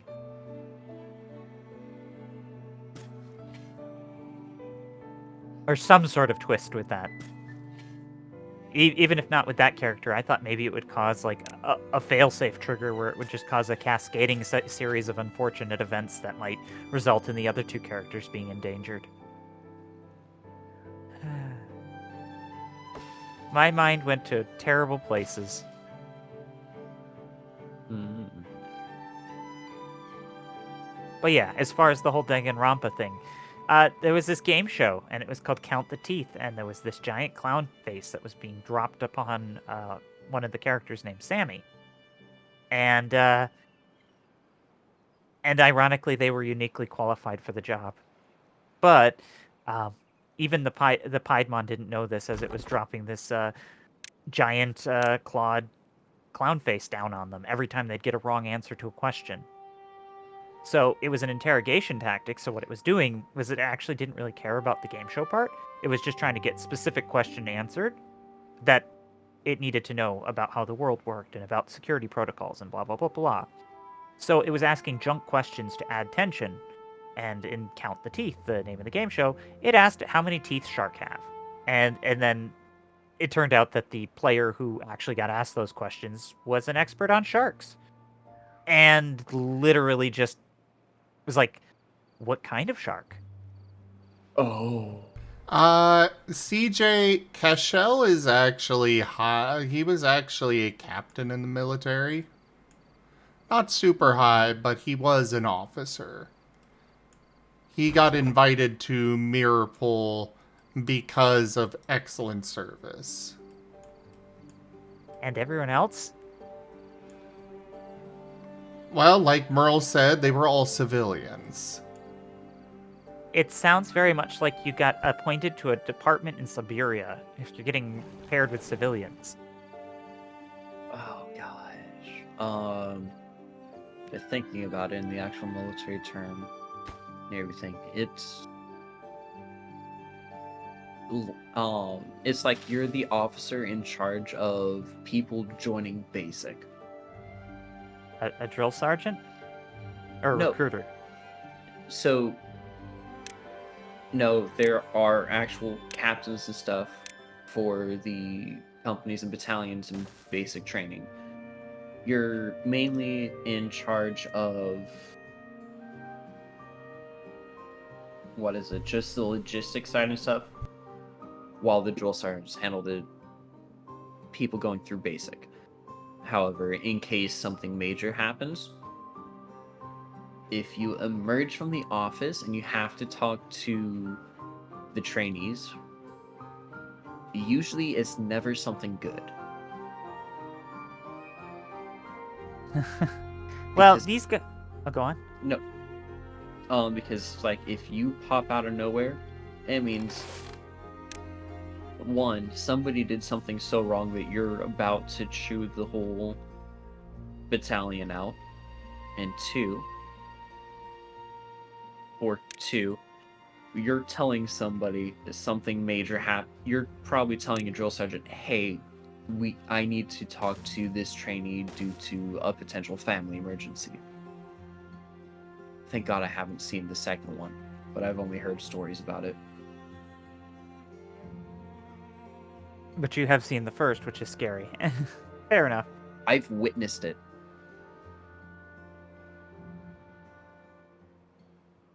I have witnessed it. It's the worst thing ever. I hope you weren't the trainee at that point. No, I was the trainee. Oh, I figured. wasn't the person who caused it, but I was one of the trainees. You were the collateral. Yes, I was the collateral. Because I know they tend to do punishments across the entire unit, because then it is a team building thing. Yeah. But there are times when it's just singular punishments to like people due to what they did. Well, yeah, I mean, if it's consistent enough, then it would become a morale issue. The beatings will continue until morale improves. It doesn't work indefinitely. Yeah. I mean, basic is to get you into the military mindset. In AIT, it's more singular punishments unless it's something that the whole that affected the whole company. And delimited, no, you cannot, due to it not being corporal punishment. There are regulations and stuff when it does turn into punishing the whole group. There is specific stuff that you have to follow in order for it to not to be considered corporal or collective punishment. Didn't know collective punishment was illegal. I figured that I've watched movies. I've never actually, thankfully, had to endure that. But thank you for your service. Still in, sadly. I hit 3 years earlier this month.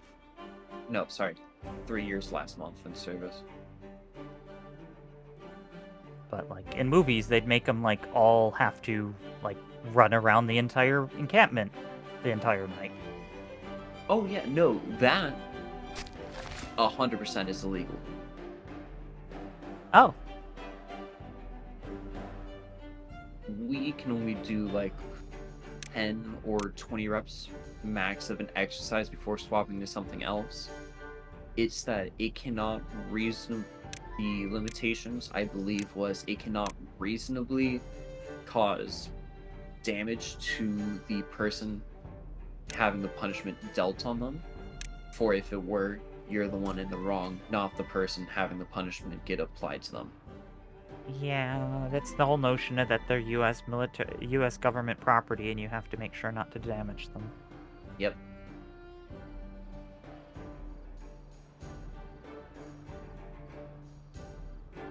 So why did they hire a bunch of civilians to do all of this extensive combat work and investigative work in Mirapole?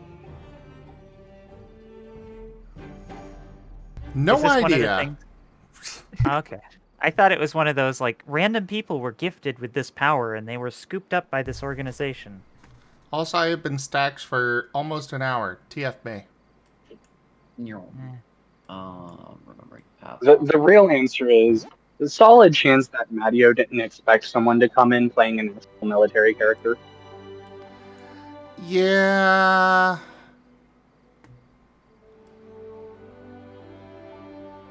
To be fair, I wasn't planning on that, but then for me, it's kind of like when I make a character, it's a matter of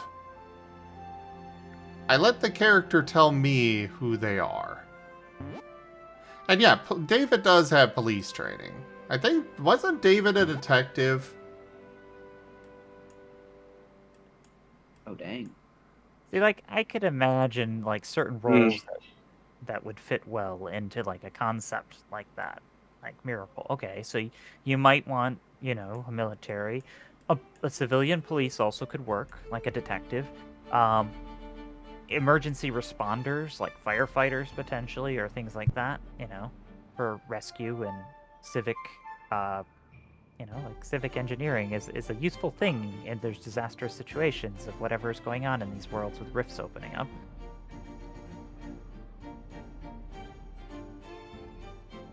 And it would Good be to know that detectives don't know how to cook. I'll keep that in mind. Most detectives don't know how to cook. Man, that's depressing. Just like, oh, I'm a detective. I can't cook now.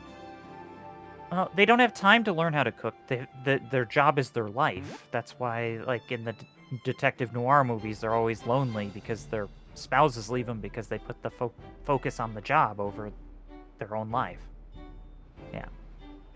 Oh yeah, speaking of, since you're worried about that kind of thing, Guru, sometimes the dice rolls will just pick the thing that you get made fun of for anyway. That's fair. If it's the dice, as they say, it's not my fault. And then it's fun. I mean, it is what it is. It's not that it's fun or unfun. It can be very fun, but it's not my fault. Oh yeah, like how I can't fly. You can't fly. I mean, it would be your fault. Rolling dice is still just roll better. Now, you're actually right. It would be your fault because you weren't using your secondary stats effectively. Because you should be mitigating it.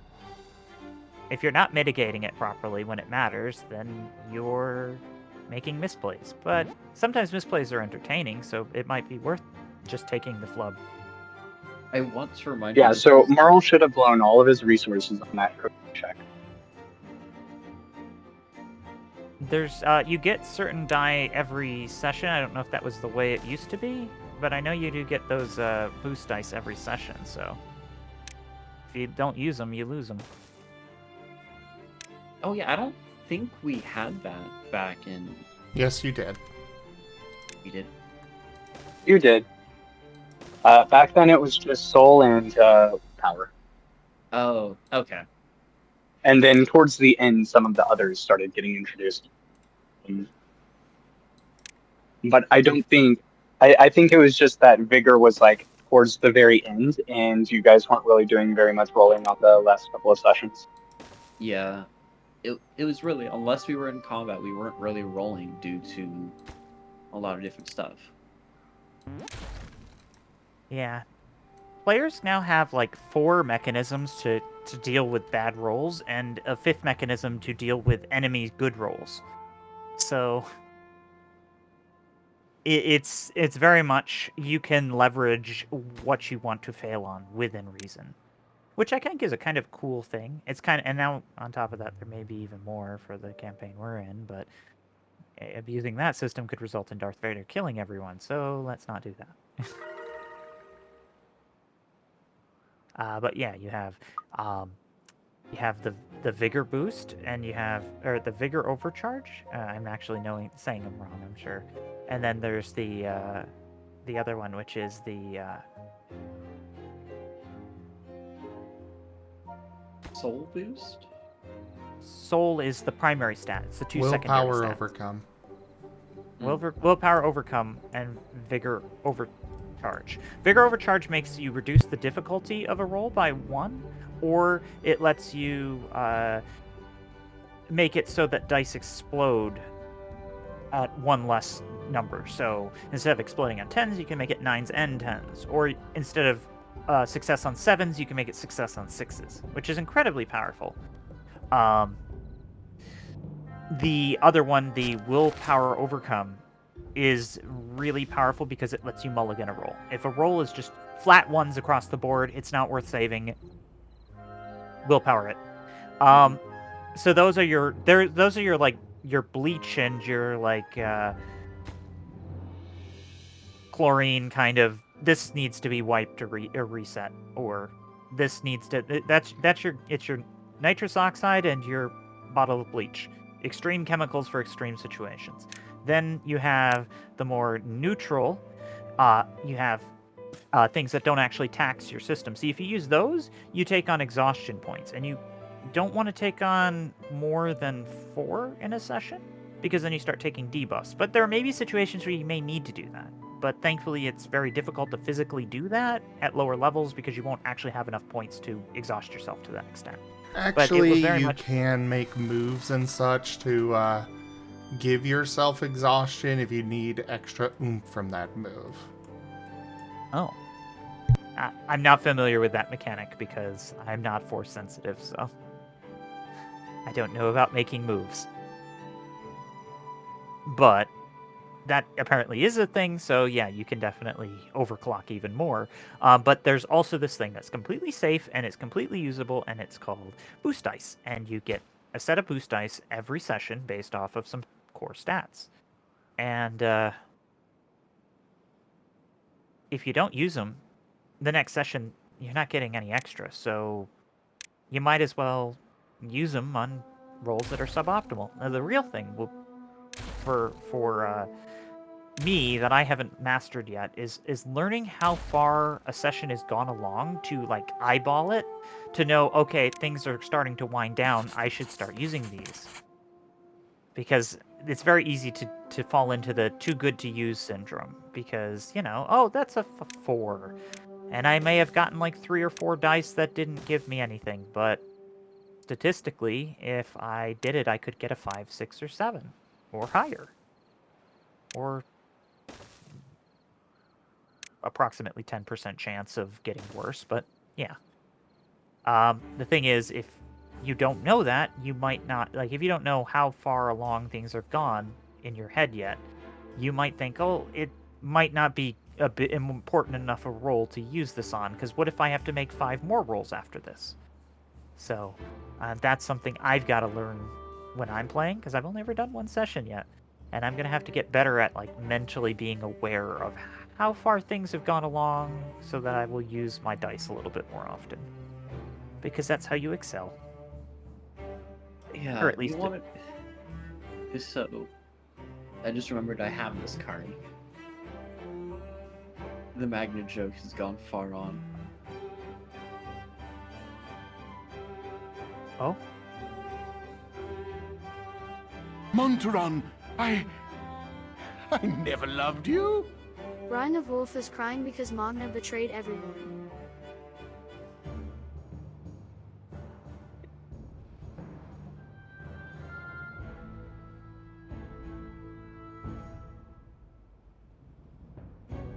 You betrayed everyone, and you're crying. That's fitting because it's you using the card. Yeah. But you should be honored in another way. The fact of the matter, you did something so bold that you got a card. Yes, bold. That's the word we'll use for it.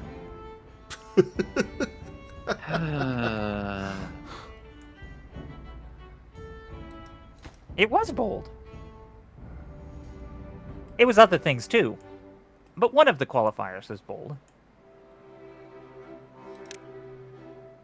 You know, one of the other fascinating things that Magnus' whole thing sort of plays into a little bit, in a surprisingly frequent amount of Zim's games, uh, a whole lot of the party members will just like completely abandon the group sometimes without talking to anyone about anything at all. It just keeps happening. In like almost every game, I swear. Yeah, I made that kind of mistake a little bit during that last session. I didn't abandon the group, but we went back into town and I realized I had absolutely no gear, and I should have had a lot more gear when I came in. Oh, that's not even... And I had no idea. That's very different from what Raijin's talking about. Oh, okay, because I just ran off on my own to go shopping. Yeah, that's fine. What I'm talking about is character has a crisis and then just completely leaves the town entirely. Just goes off into nowhere. Well, I know, like, Vane is very much his own character off on his alone. And it kind of works in that session. My characters have done that a few times. But in my case, it's usually from another character causing him to go off. So it's kind of like, it's one of those, like, not good to run off, but at the same time, the reason why he ran off was because his party, he had a conflict with the party. That's fair. Paint does run off a lot, but it's always in town, and it's because he's going off to do something to help the team. Paint is just a wild fey dog. I can imagine that's very much in Paint's personality. They just do their thing, and they're kind of a mute. But they're not mute, but they are kind of, I would say they're the wildest character you have as far as their nature. They're an outdoor cat, so to speak. I mean, I will try to rephrase this to clarify. There is a consistent theme of players being like, I'm in danger. I will talk to no one about this and leave. Oh, yeah. Yeah. Yeah. That's scary. I just think of all of the horror stories of the games I've been in, where it's like, yeah, you got to communicate with someone, at least out of character, what's going on, like, between sessions, so at least people know why you're doing what you're doing, because if you leave everyone in the dark and you just do that, it's not conducive to cooperative storytelling.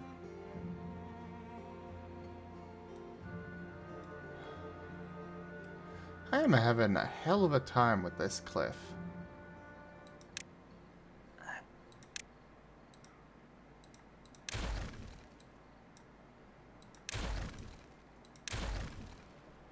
I want to get up this cliff so that I can get to this metal to then start producing metal. Just move all your beavers' colonies right up to there and, like, grow your crops at the top of the spiral. I don't know, you can't do that because of bad water. Yeah. Darn, I don't know. Oh no, another drought. On the plus side, I do have one dam in place. Won't do a whole lot of good, but it's a thing. It's progress, I guess. But yeah, I am very much looking forward to the next sessions. But one of the things is, like, I guess I didn't realize a whole bunch of items were available, and it was like, a lot of these items in this game tell stories, and it's like, I could totally do a lot of things, but if I do, then it tells a lot of story. And it's like, well, if I'm gonna do that, I should at least talk to the GM about what they think, if that's a good idea.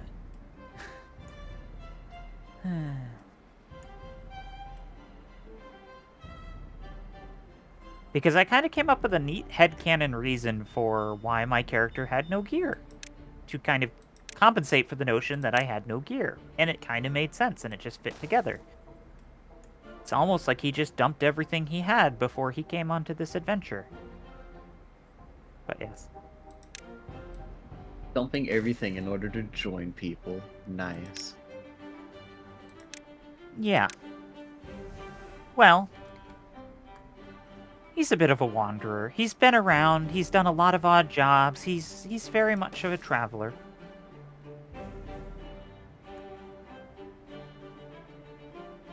It's best not to have too much of heavy roots in an area too long. It's very easy to make enemies, and, well,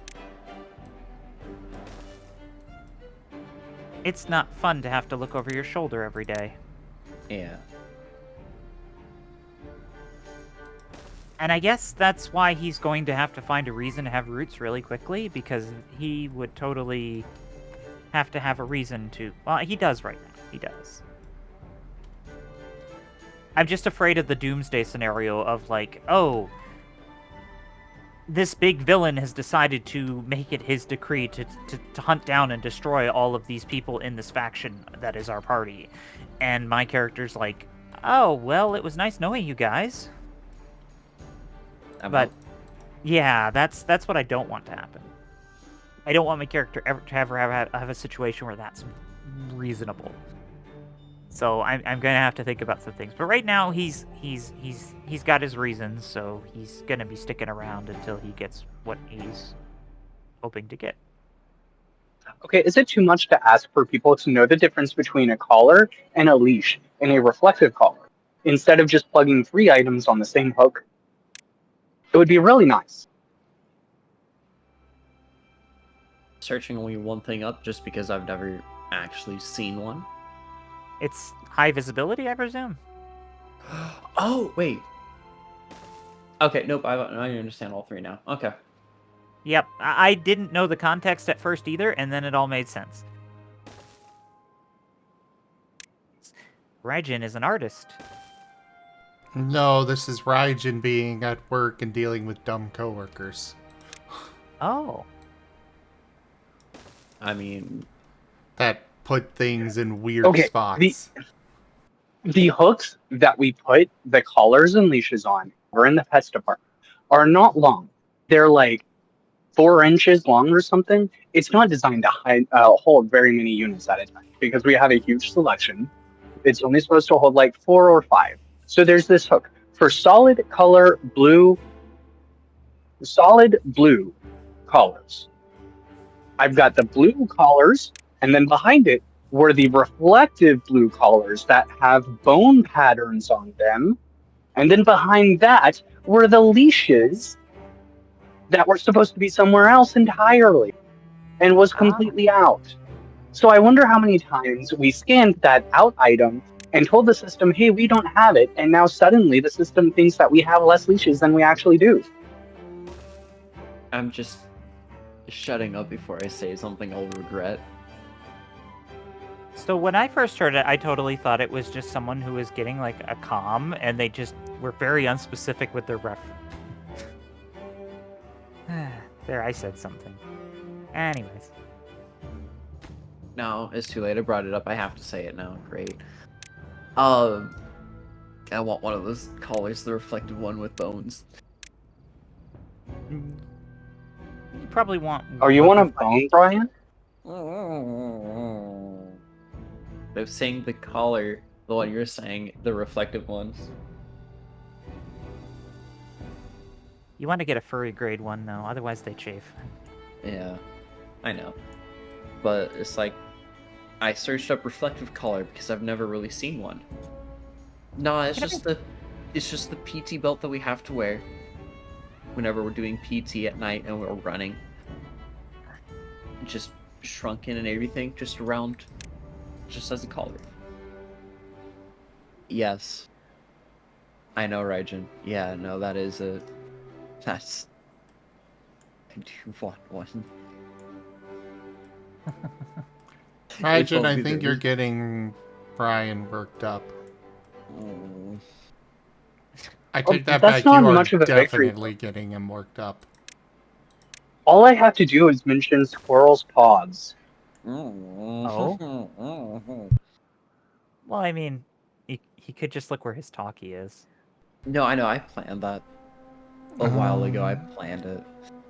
Yeah, sitting right there next to Nim's paws.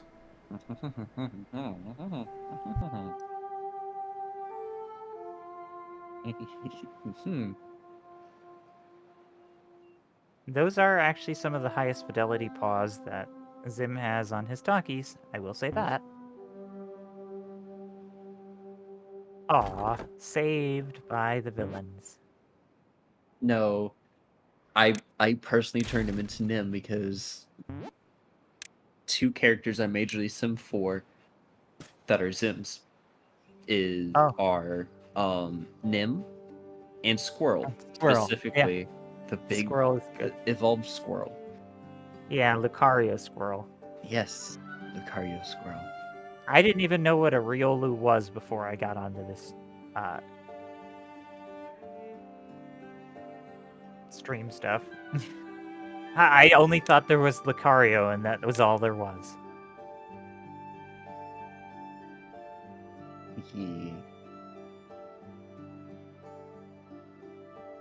And then I learned that it's also called, like, a Drackle. Well, that's only me. No, that's just because he's a dragon hybrid. Yes, exactly. Yeah. So it's specifically referring to his Lucario. Because Lucarios are jackals, and Yes. he's a dragon Lucario hybrid. It's a dragon jackal. A drackle. Yes. Yes, and it specifically has wings, which is a thing that, yes. I like the fact that it has wings. Yes. Or sorry, the squirrel has wings. Yes, you're calling Squirrel it. Yeah, that's why I corrected myself. I'm like, no, wrong. Do you think the part where the wing meets the back kind of has a little bit of funk like armpits? Quite possibly. Why don't I see more people that are into that? Brian, Because most would people... you like to press your face into the part where squirrels' wings meet the back?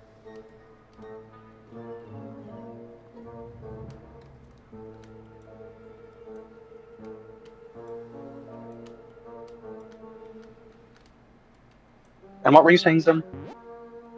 Oh, I was just going to say that most people probably don't even think about that. Think about what?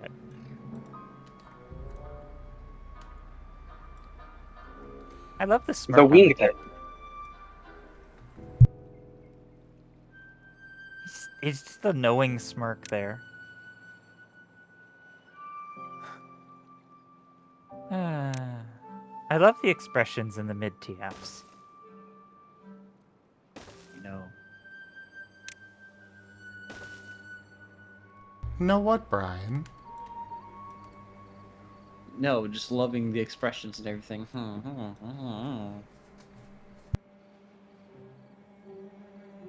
Yeah, I'm sure that's what you're loving. Yeah, Zim's kind of got the whole eager TF on lock.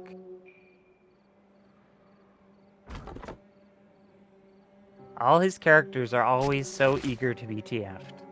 And they like just taunting.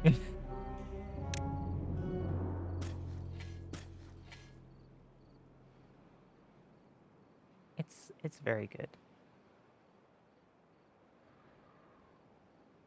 And also look at that, the way the hand spike. Ooh, no, the hand spike goes away? Squirrel doesn't have hand spikes. He did in the phase before, but not in that phase. He had a very prominent hand spike right before then.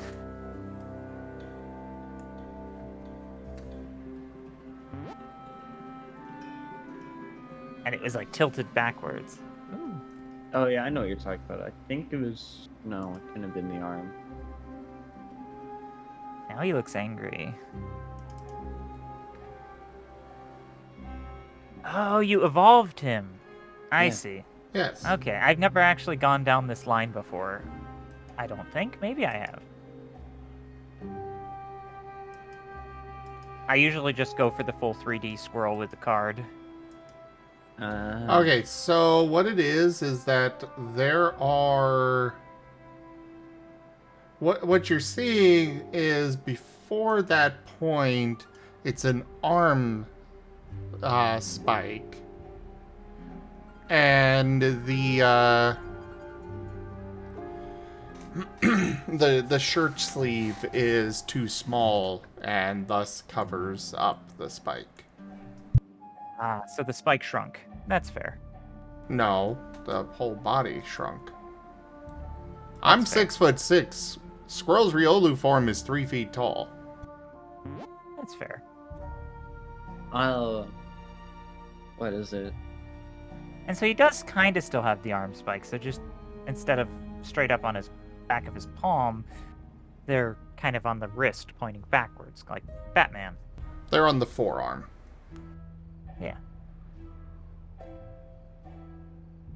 Yeah. What is it? Like, I am 5. I'm trying to remember how tall we said. Where's my wallet? There.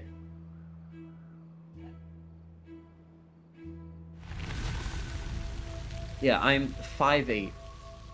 And Did Brian just check his ID to see what height he is? Yes, he did. yes, I did, because on my driver's license it states I'm a 5'9". However, my most updated is 5'8". I had to look at the driver's license to make sure what it was. I 'cause I'm stopped counting. 1 inch shorter. Imagine you're not even 69. Shaking your head. I stopped counting after 6 foot, but I know there are people out there who are taller than me. Hey but- Guru, you should come to Furry Migration so that you meet Zim and see him as 6'6". Yeah, I think he might actually be a few inches taller than me. But me actually going to a FurCon is so complicated on many levels. I'd have to, sequester the finances to do that when I have no income and I have a bunch of student debt, and do that in a reasonable Alright, Brian, way. just pick up Guru. Easy.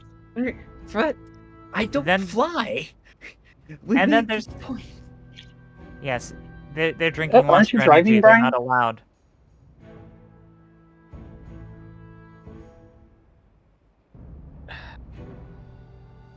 And then the other side of it is, I kind of can't just go without Kuroi because that would make Kuroi feel very, very hurt. I'd have to get Kuroi's permission to go, and even then I would just feel like that they would give it to me because they'd want me to be happy, but I feel like they'd be, like, sad about it at the same time. Now that I'm thinking about it, what country are you in? Because I Me? know. Yes. I'm USA. Okay.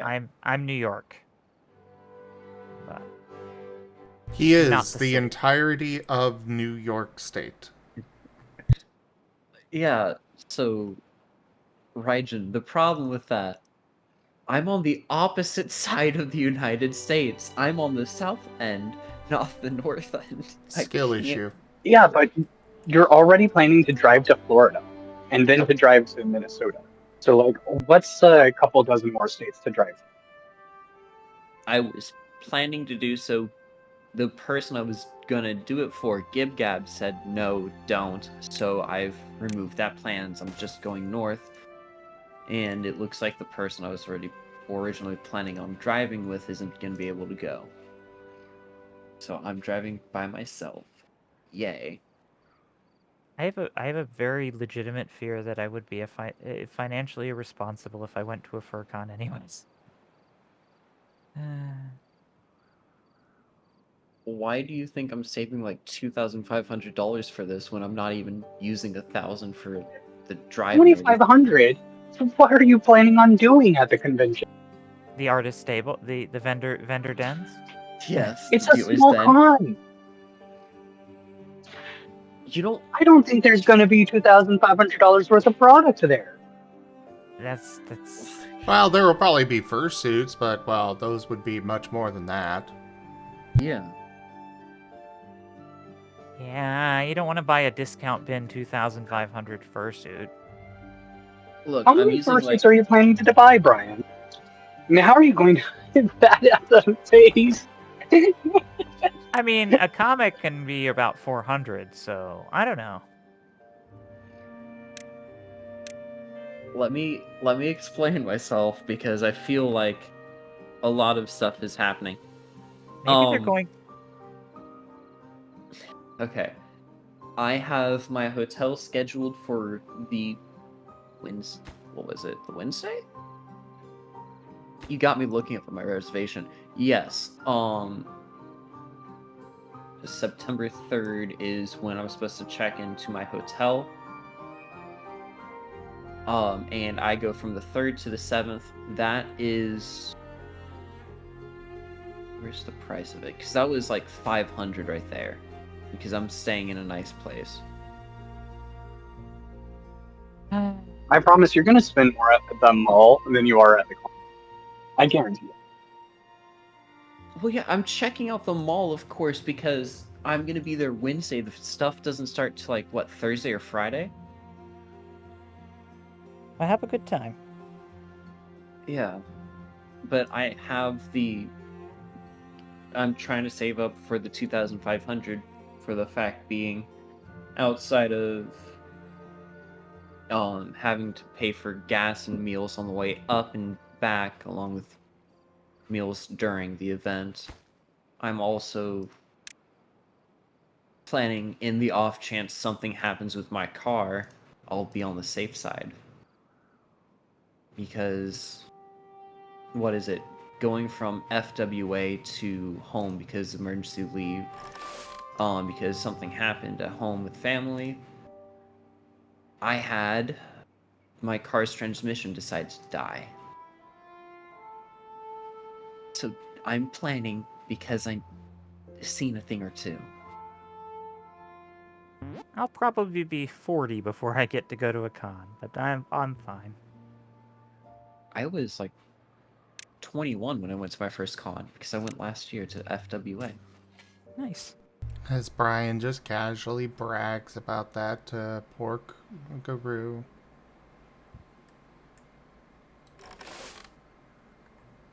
Another betrayal. I went because it's 4 hours away from where I am. Okay. It's a close drive-in because I was also going to be picking up somebody on the way. Yeah, to be fair, I just was too shy at my age. When I was 21, I didn't know any furries, so there was no way I was going to do any of that. Why do you think I'm kind of happy about, like, finding Zim and everybody else in the ZGF community? Because I found everybody, like, what, 3 years ago? Roughly? No. 2.5 years ago. Rock roughly? I'm sorry, what? He said rock roughly?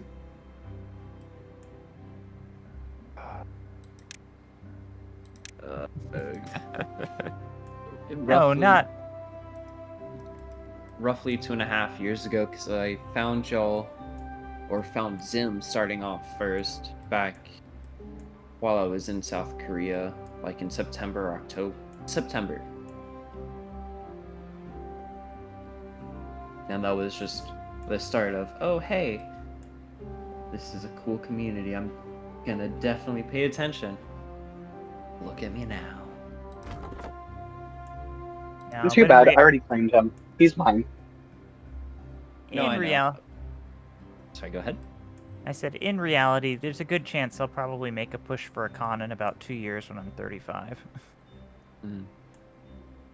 Because then I'll be out of school, and I will have consolidated my debt into one nominal value, so I'll know what I'm dealing with. The problem is I don't exactly know where the number's gonna lie. It could be a couple thousand that I'll be in debt, or it could be like a 10,000 that I'm in debt. And I don't know. And it could be more than that. Worst case scenario, I'm looking at like 30,000, so yeah. With an unknown variable, it's like, I should save as much money as I can.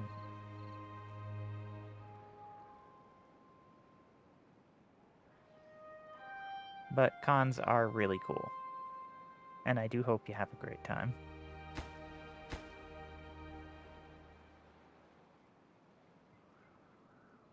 Yeah. So yeah, go on. No, go ahead. You were saying stuff. You first. Oh, I was just gonna say, yeah. Basically, I was working at a retail job, and then I got a basically severance because they no longer needed a tech person to do basically computer repair stuff, and I was so much very good at basically knowing that the job was under my skill set and my capabilities, so I treated it like a game. And the game was to optimize how good of an employee I could be. And I was so good at playing this little game that when that happened, they tried to offer me another job on the spot for the same pay but more responsibility. And it was at that point that I decided to basically play my hand, and one of the people I had worked there with for a long time said to me that I should look into applying for a 1099 program, which basically meant that because I was fired from my employment without reasonable cause, or severed, not fired, I could get basically unemployment while I went back to school and retooled for the career that I could possibly want to get. And that would have been great, but the schools that have normal courses were like $40,000 per semester. And they'll give you like $2,000 or $3,000 scholarship if you do it. But the college I was at was like, oh, we're all online, and we charge you like $12,000 a semester. But the key word was semester, wasn't semester. It was more like $12,000 a quarter. So that was fun finding out. And then on top of that, because of the way they structure it by quarter, I wasn't eligible for the 1099 program. But in the meantime, I picked up a job as an adjunct professor teaching people computing stuff, so that was kind of cool. Ooh. But it's an adjunct position, which means you never know when you're actually going to have work. So that's fun. So, somebody I work with, I hit them with something funny. Yeah. Because I want to be able to start college, and in order to do that, I have to go to a specific place outside of my work hours. Mm-hmm. They also want to do college and everything, but for them, because they don't know what to do, they're waiting on somebody else to help them with that. What do you want to go to college for? Something completely not my job in the military.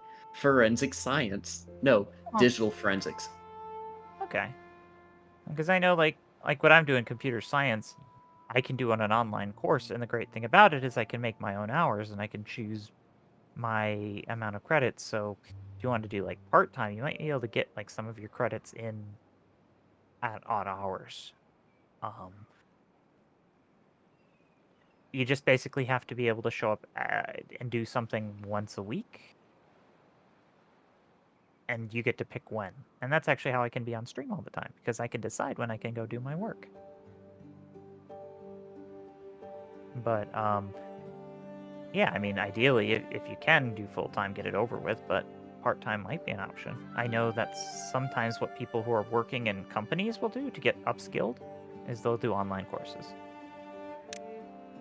But you kind of have to be pretty self-motivated, because one thing I found when taking online courses is,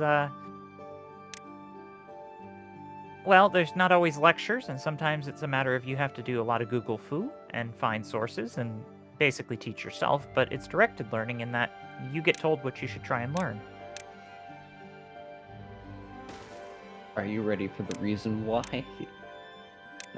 We have to go to a specific place. Sure. The reason why we have to go to a specific place is because in the military, there's programs and stuff in order for us to go to college for free, essentially. Ah, okay. So it's financial benefit. That's fair. Yeah. I know which college I want to attend due to what it allows me to do, also because of how close it is from where I am right now. The only thing that's stopping me is the paperwork and stuff. Fair which enough. is why I hit the person that also wants to go to school with, hey, let me know when you're going, that way we can knock it both out together. Well, good luck. Oh my god, another drought. Good lord, the droughts must love you right now. Well, at least it's not been bad water. One bad water would have just destroyed him. Yeah. Thankfully, this dam is almost done. So I should be able to preserve a lot of water, but Yeah, I don't... How would you stop bad water at this point? I have no idea. What I'm currently thinking for dealing with bad water is to go up here and set up a thing across here so it goes out this way. Yeah, just like a dam that you can turn on and just have it pump out the side wherever it goes. Doesn't really matter. Yeah. You're working with them this week, actually? Let me see. Well, that's good to know, then. At least you have an option that lets you get to college for free. Yeah, I'm checking if I'm working with this dude this week. That way I can ask him, like, hey, when we going? Yeah. Okay, I get to see him on Tuesday. Perfect. Well, good luck. And I hope you manage to get the college course you want to go through and get into forensics. Thank you. Of course, being able to actually use it right now while I'm in the military is not going to really happen. The fact that they'd even let you go to school while you're in the military is kind of impressive, but yeah.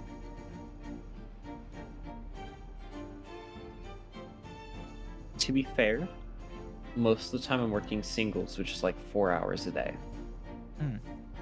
Monday through Friday. Plus, I get promotion points from the college for however long I attend. The hours that I attend equivalent to a certain amount of points. Mhm. And I need points if I want to get promoted. Because getting promoted means more money. Yes. And more money means that I can do more art.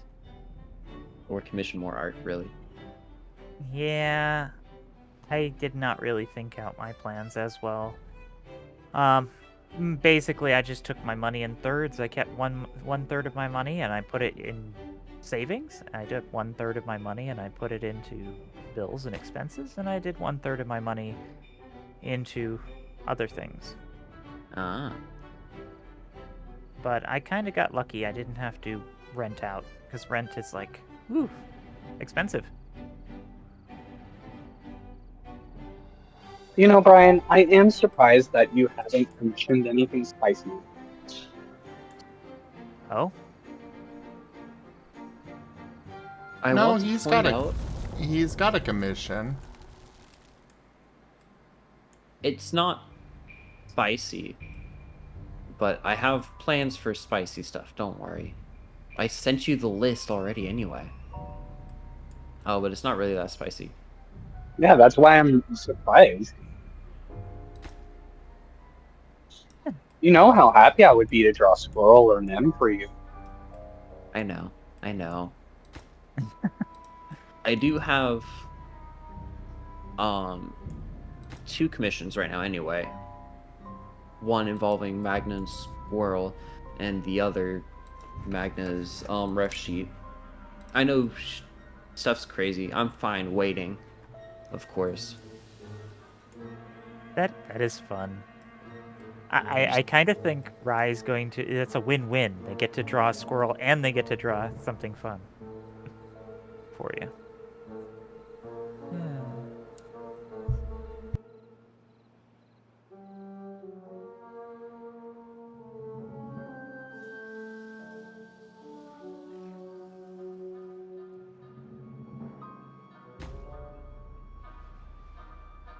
Beavers, would you please get this done faster? Well, you know, if you We end are up saving leaking all the water. Oh no, not the water. Yep, there it goes down the drain. Just like your civilization. There we go. We were able to save some water at least.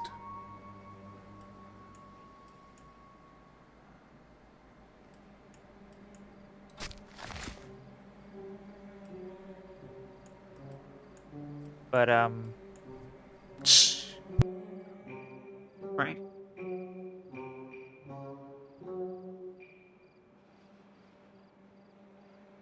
But you know. Eh.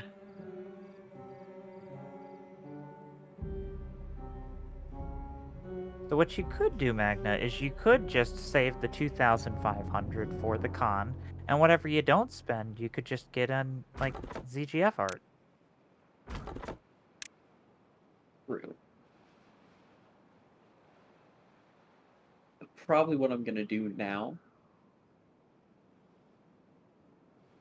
The original plan was hold off on it and use whatever I didn't spend as like get thrown into the emergency funds if something bad happens. Well, yeah, that's kind of important. Do that first. Yeah. To be honest, your emergency fund is more important than you know, the discretionary fund stuff. But once you have that taken care of and it's squared away, that's when you can dive into the other stuff. That's what I did.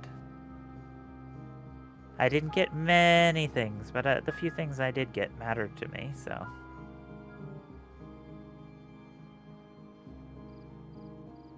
Focus on quality over quantity. Yep.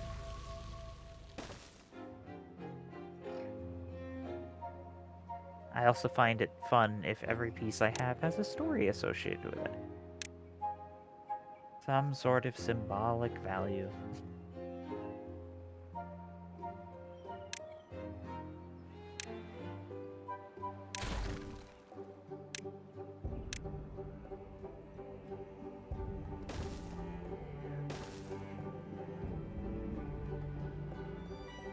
So what do you like more, Digimon or Pokemon?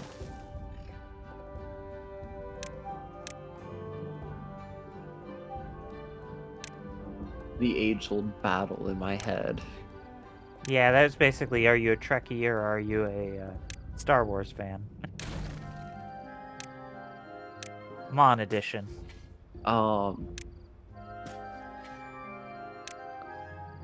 So this might cause controversies or whatever. Games, Pokemon, but that's starting to swap to Digimon. Anime and everything, Digimon.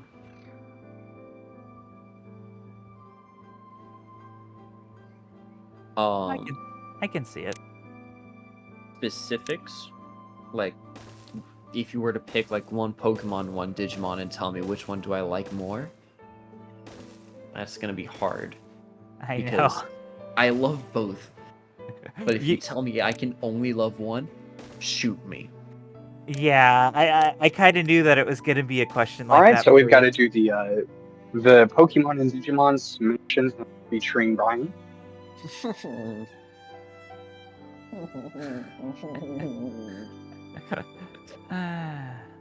I will say that the Digimon make some really, I'll say it flat out, they make better furries.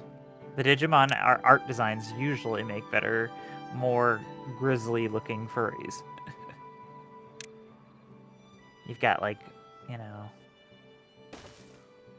Wergarurumon, and then you've got, like, a Guru... Was it Wergarurumon? It's the Anthro version of Garurumon, and then you've got Leomon, I think it's. Some Yep. of those are really good. And then you've got, your classic lizard, koboldy, dragon types. I mean, Great some of those call. are some of those are popular enough that you have things like, well, the original founder of FA had one that was based off of a Digimon.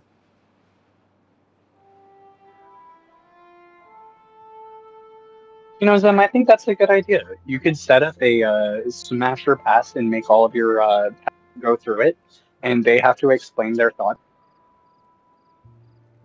I would like to keep my channel, thank you. But it would be fun.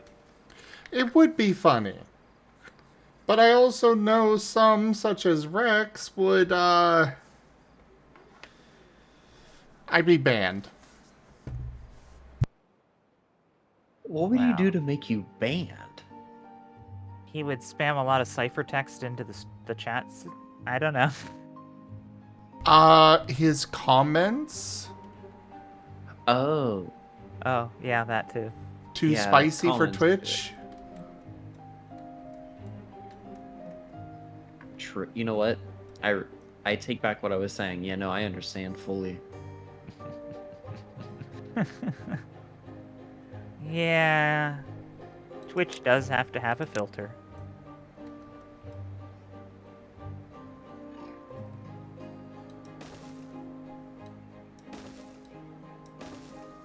So I'm in that unique, interesting position where I never really was into the Pokemon or the Digimon franchises for a long, long time. And everyone around me that I'm friends with was, but I was not.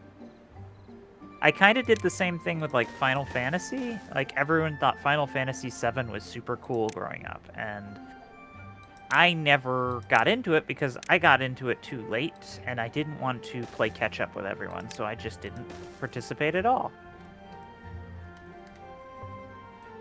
Interesting choice. Well, you can either play the game and be behind, or not play at all and not be behind. I mean, everyone had the wrong opinion about what Final Fantasy best one anyway, so that's fine. And there was always that FOMO of, so I wasn't going to participate. Everyone had all the collectible Pokemon cards, and they were spending inordinate amount of money on these cards and these things, and idolizing these things. And I was like, I'll play this third-party franchise that has nothing to do with either of them. Ooh, look at me, I'm playing Monster Quest Worlds. Oh, so weird to hear that.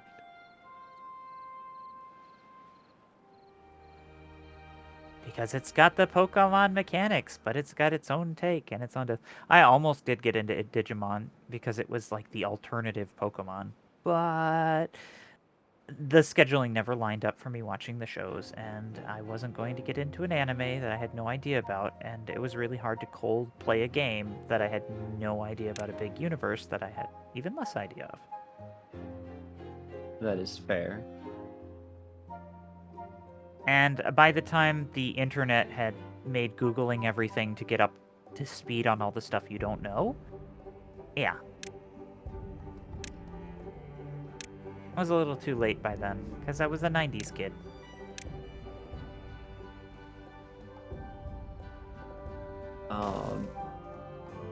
For Digimon and everything, what is it actually? My first Pokemon game was Pokemon Black 2. And then we lost the game somehow. And then I ended up doing Pokemon Sun, which of course wasn't even my introduction because I watched the Pokemon anime when I was growing up, the English dub. Yeah? The one that they released for the kids off of like Cartoon Network. Yeah. I remember Ash's, like, kind of funny nasally voice. Yeah. Yeah. My Pokemon. This is not how you're supposed to be. Come on, Screech. Pikachu. You can do it. know you can do it. Anyways. My first Pokemon game was actually, like... I played some of the Game Boy ones and the original Game Boy because I had a Super NES, so I hooked them into that.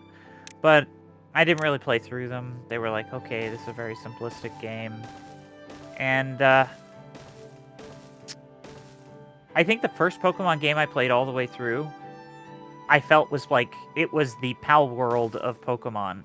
And that's why I played it. Which one? It was like, DX, where you had the Ketchum Glove, and you could literally steal people's Pokemon, and the villains, Cypher, were turning Pokemon evil with Dark Balls. And so there was, like, the Shadow Pokemon. And at the end, there was the Shadow Legia, and you could literally just steal it from the enemy trainer. In fact, that's what you were supposed to do in lore. Rather than fight the Shadow Legia, you throw the Master Ball at it. And then he goes berserk because you stole his most powerful super weapon, and you can then purify the Pokemon, or you can keep it evil as a Shadow Pokemon, and it will be eternally suffering. But it has different moves. But supposedly the moves of the purified Pokemon are better. I wasn't so good at Pokemon strategies, but I was a master of the simple, just pick 3 Pokemon, make them very high level, and just slam through everything. You don't need more than 2 or 3 Pokemon if you could beat everything in 1 or 2 attacks. Which means they get more EXP, and then you can feed them all your rare candies, which means they get even higher level. This is not the proper way to play Pokemon, I'm sure. I mean, I know that there are elitists that would say otherwise, but for me, play it however the hell you want. Yeah. And it felt like it was a Pokemon story that was divorced enough from the Pokemon franchise that at all that I could actually appreciate the enclosed world and its enclosed lore. So because it was kind of like side canon, it made it accessible, rather than having to confront the hegemony of the entire Pokemon dynasty.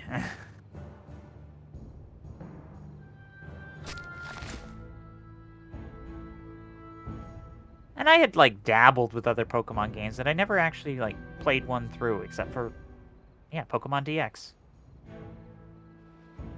GameCube. That was, like, when Shadow the Hedgehog was cool. Oh no. The game. Yeah. I, of course, never played, but I know people saying, like, oh, that was, like, the best one over there. It was very much a departure from the mainline Sonic games. It was, let's Pal Worldize it and give everyone guns. And then give it a karma system, so you can be a villain or a hero or do whatever you want and be neutral.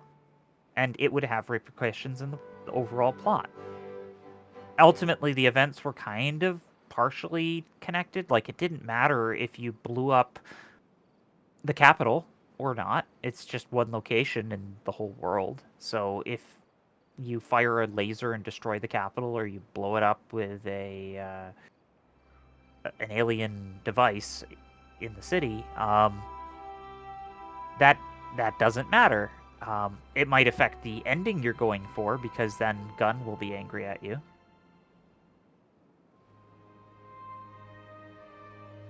But it was pretty much you choose the path you wanted to play, which was freedom, and I guess I liked that part about those kind of games.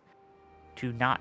Like, at the opening of Pokemon DX, the trainer doesn't just throw Pokemon to solve his problems. He kicks down a door, and he plays it like an action hero, and then, you know, enemy trainers, he just throws his Ketchum Ball and steals their Pokemon. It's like, yes, trainer agency.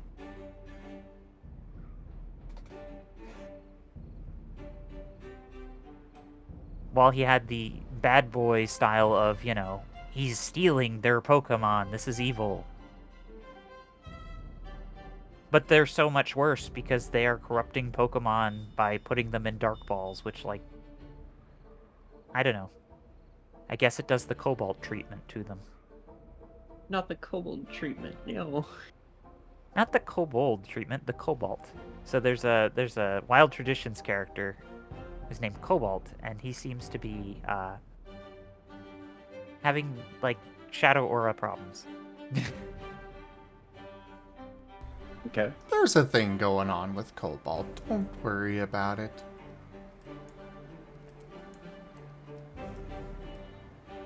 I'm sure everything will be fine.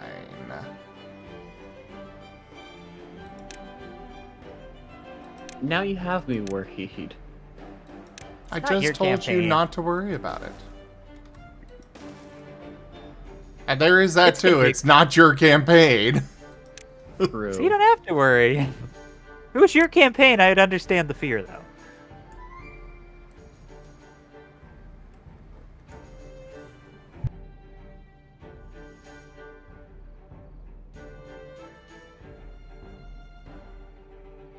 But yeah. Pokemon DX Dark Balls. Those would be interesting. Just throw it at somebody you don't like, I guess. I don't know exactly how that would work, like, in the world of the Pokemon's actually being, like talking and thinking individuals who do their own things. Like, I don't know what that implication would be, but it seems interesting. Well, that is Oh, the way they function in the anime and everything. Oh, they have Dark Balls in the anime. No, that they are free-thinking individuals. Ah, okay. Well, then why do they hide in the tall grass and just attack random trainers? Great question. There's a lot of stuff that the Pokemon lore just kind of leaves for you to just ignore. I But think technically they are entirely sentient. Another drought? Are you kidding me, game? I think maybe you could possibly say it's them defending their territory, I guess.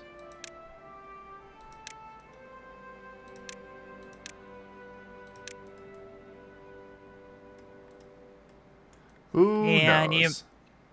Yeah.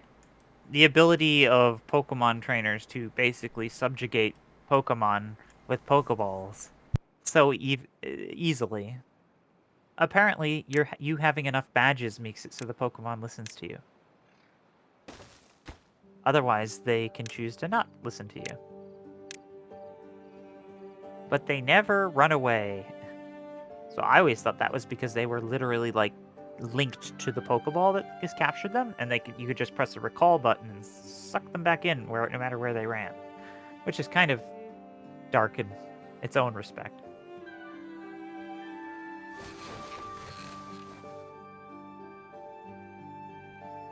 Also, why can't you catch a Pokemon that's knocked out? Is there a lore reason for that? Because you can recall Not a that Pokemon I that's knocked out. Not that I am aware of. So, like, in your Scar stuff, if a player who's a Pokemon was knocked out, would they not be catchable with a Pokeball?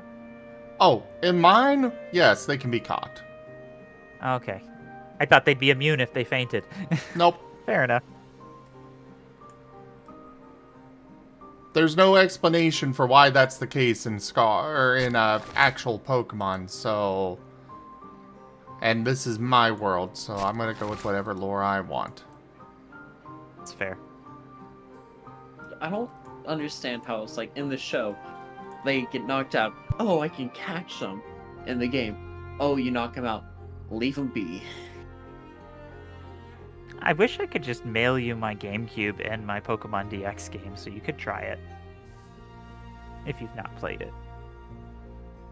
I have not played it, but I've seen some videos of it.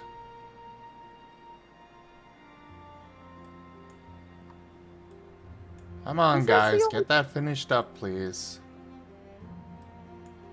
It's the only Pokemon game I finished. I had a pre-finished version of Pokemon Colosseum 1 and 2 that I picked up from a used games place.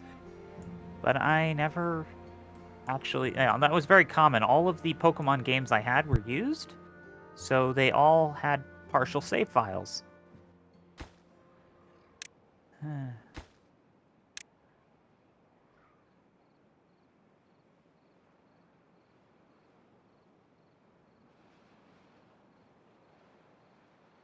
Yeah, you're gonna make me look up, like, the lore of Dark Balls.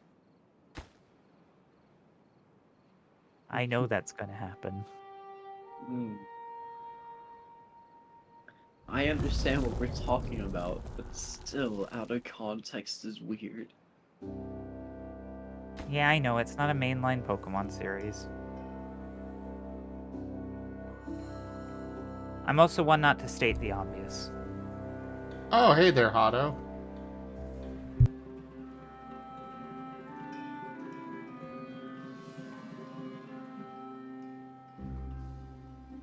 Was it? Yeah, it might have been Pokemon DX. I said XD. Oops. Yeah, it was Director's Cut, Gale of Darkness. Yeah, it was the GameCube. I think CJT just recognized the game I was talking about. There was a prequel to it on the GameCube. Go on. Then when do you plan on ending? Somewhat soonish. Why? Just wanted to remind you to press the button. Press what button? The raid button. Ah, yes. Thank you. The 1 hour, yeah. Stop raids. Maki is live. I know who to raid now. Yay. I'm glad you found that button. I think that's going to be better for all of our sleep schedules. Well, I mean, I'm still up for several hours after stream anyways, but it's going to be better for me, for my energy and health. Yeah. It's nice to have downtime. Yeah.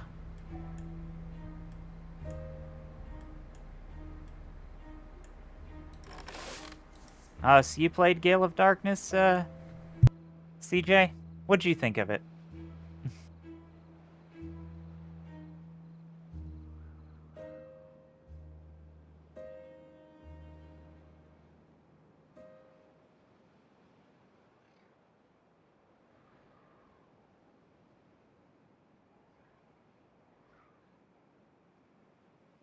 I hope a player never has to go face to face with a Master Ball. Oh, good lord. That'll be terrifying in hell. Hello. Hello, Dart. Hello. I'm concerned. Why? I come in What and did just you hear hear? that. This Oh. evil laughter. Oh, you didn't hear what I just said. Okay, good. Never mind. Don't worry about it. Yeah, don't worry I'm gonna about worry it. about it. Oh, I don't mind sharing. So he said that he hopes no player has to come face to face with a Master Ball. Oh, good. No context. Good.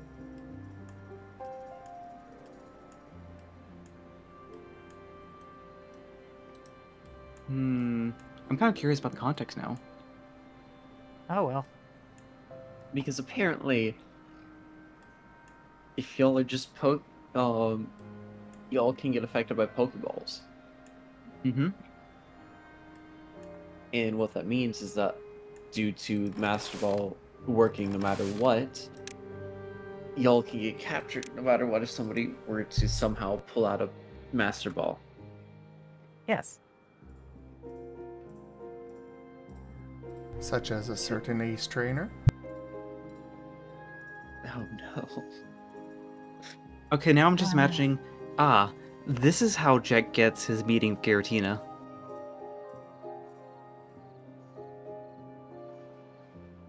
It's me. I'm the ace trainer. To be fair, it's probably an honor to be captured by such a unique Pokeball. There is only one in existence, right? Master Balls are...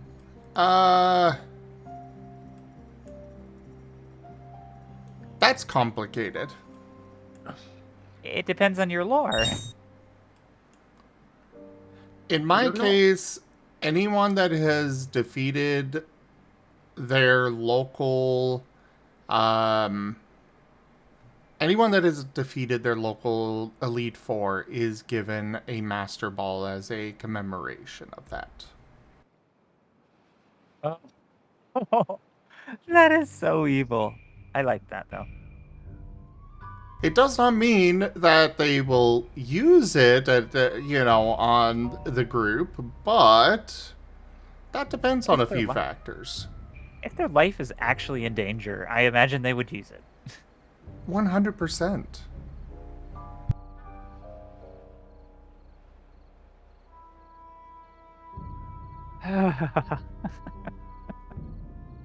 I can't wait till Wild Tradition. It'll give me something to look forward to this week.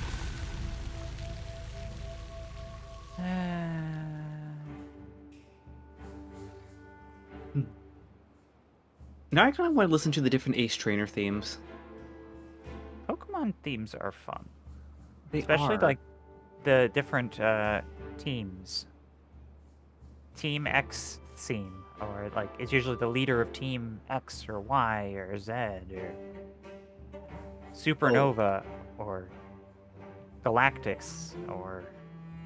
Are you just pulling random names that sound correct out? The problem is that half of them are correct. Yeah. Wait, like there is actually like Team X and Team Y? Okay, fair enough. No, it's not. No, Team no, X, but Team Y. Well, there was Team Cypher, but yeah, I don't know. Well, they weren't called Team Cypher, they were just called Cypher. But still. So I'll be fair, real quickly.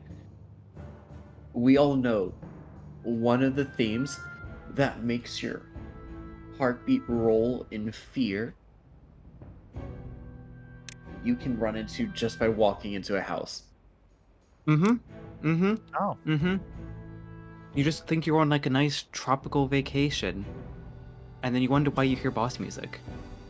I am completely out of the element here. Fair enough.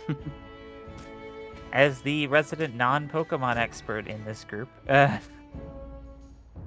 would defer to Kuroi. Do you want to know whose theme it is?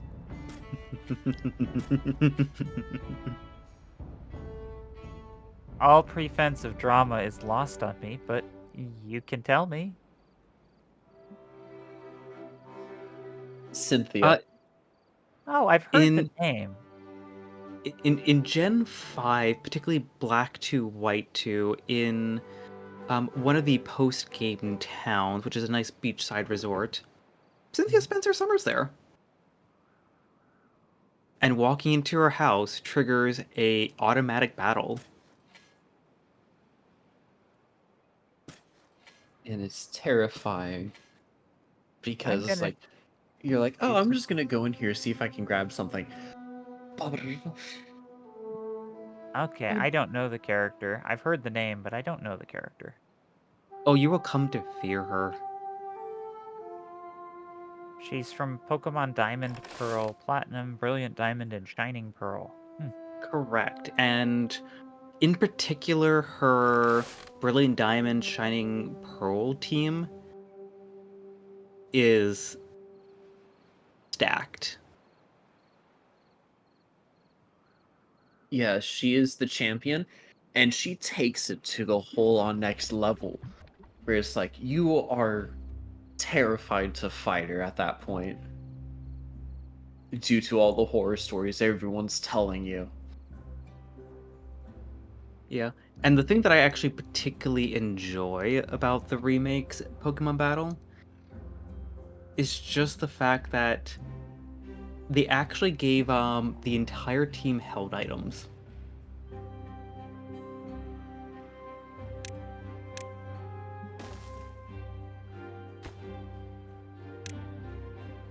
And her team is, at least her initial Elite Four team is beautifully paired and optimized to weaken you down. Like, her opening of Spiritomb is a Ghost Dark, which in Gen 4 didn't have any weaknesses, but I think it has a weakness to Fairy now. But it's tanky. It has a Citrus Berry. It has a good mixture of special and physical attacks to basically be a wall. And also has pressure, so you're wasting your valuable PP. So pressure makes it so when you use an attack, it costs double, I presume? Correct.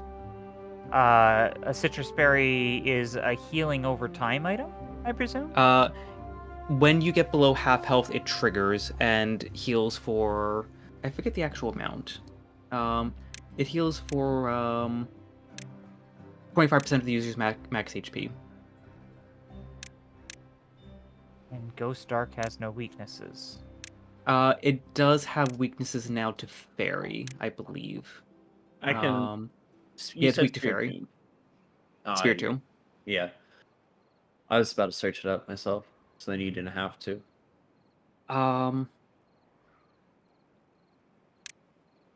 Yeah, over-leveling solves everything. That's my strategy too, CTG. Oh, Yep. And it's very important to actually look at her team in the context of her ace, Garchomp.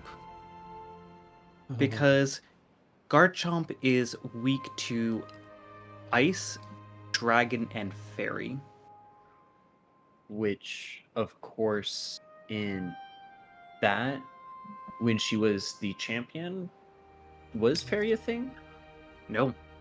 Fairy So wasn't Ice a thing. Dragon was the thing? You needed to hit it with like Ice and Dragon, and there wasn't that many good Ice Pokemon out at the time. Mm-hmm. So basically, I'd hit it with a Charizard or something. Charizard's Dragon type, right? Nope. Oh, I don't know my Pokemon. Only Charizard X is, which is a Mega Evolution. Yeah, that is a fair thing, is that a know lot of there's a people are like, why is Charizard not a dragon type? It know he's looks used like a dragon. dragon, it seems like a dragon, but it's not a dragon. Mm-hmm. Yeah, it's because the junior types are salamanders. It's because they're... And it would be weird for it to gain a new type on an evolution. I don't think typing. I mean, it already gains flying type when it becomes Charizard. Charizard? Oh, fair enough. Then I guess typing does change. That's probably because you didn't want to triple type it. Yep. Or just not give it flying and give it dragon. Then they'd have to take the wings away. Because they'd never be like... Dragonite is pure dragon. But if I recall correctly, Dragonite has like itty-bitty wings that don't look like they could fly. Well, sure, but it can still fly. Oh, okay.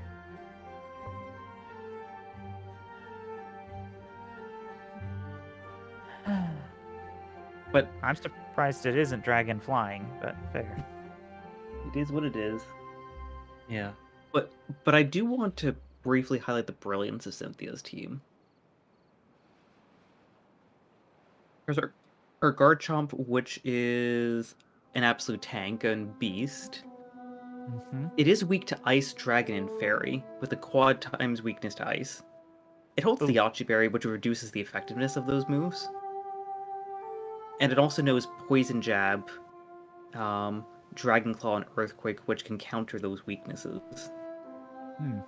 But our prior 4 Pokemon also covered that weakness, with the Grass Poison type Roserade with the ability Poison Point and holding the Expert Belt, having Sludge Bomb and Dazzling Gleam, her Gastrodon with leftovers and it's freaking bulky, also having Sludge Bomb and Rock Tomb to address with the Poison and the Ice type, Lucario with the Wise Glasses boost special attack, having Fighting, Dragon, and Steel type moves.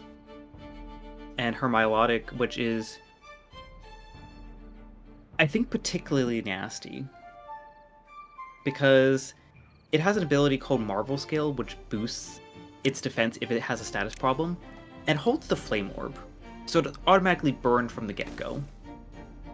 And has Recover to recover HP, and has Ice Beam and Scald, just to cover any extra weaknesses. Her team is designed to basically whittle you down so Garchomp comes in and just tears through the rest if you're not prepared.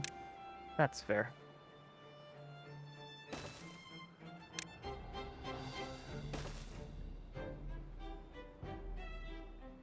S tier champion. I think.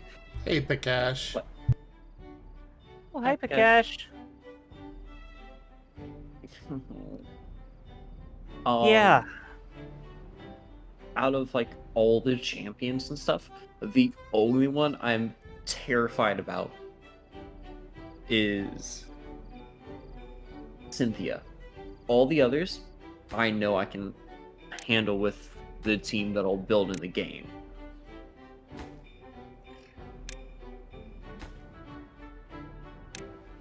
Cynthia, though, on the other hand, it's like, no, you're making me go meta over here, hitting you with everything in order to win.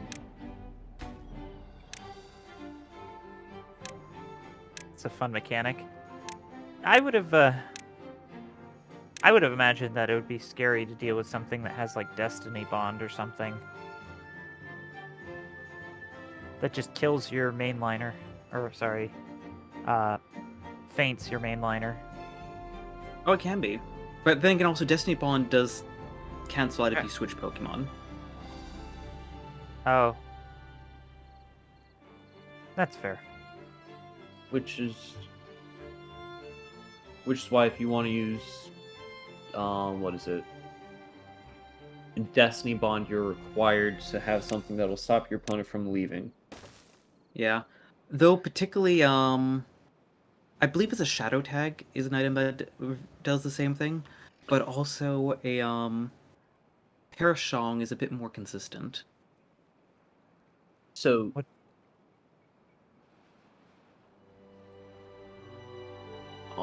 Shadow Tag is an ability, like Destiny Bond. Okay, I believe there is an item that holds the Pokemon in place, but I may not. I'm botching the name. Give me 1 second.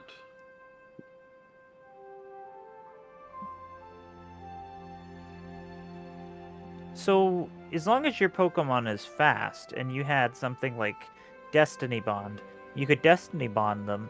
They would have to recall their Pokemon out. That means you get a free hit on their next Pokemon. And then you could use Destiny Bond again if you're faster. And then they would force them. They would then have to recall their Pokemon out, and then you could get a free hit. I guess it only falls short if they have something faster than your Destiny Bond Pokemon. There is no item Okay, then that'll I prevent am. switching. It's moves, like Mean Look. Ingrained stops your own mon from swapping, though. The mon that's using it. Watch, yeah. Alright, well, I am protected from droughts. Mostly now. Yay. Still got more work to do for managing bad tides, but we're working on that now.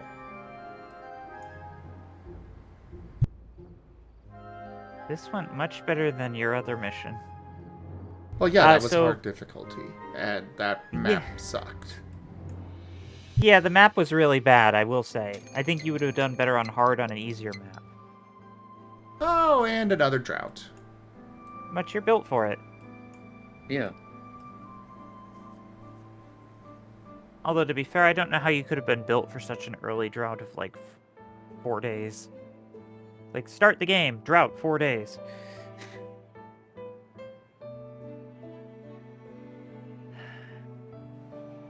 True.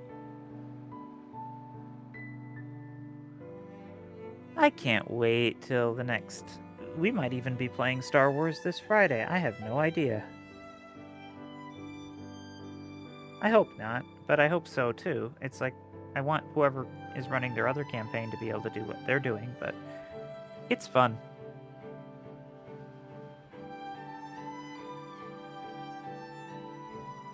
It's kind of a funny position to be, where to play your campaign, someone else's campaign has to fall through, so I can't really be looking forward to my campaign. No, I think it's okay for you to look forward to yours.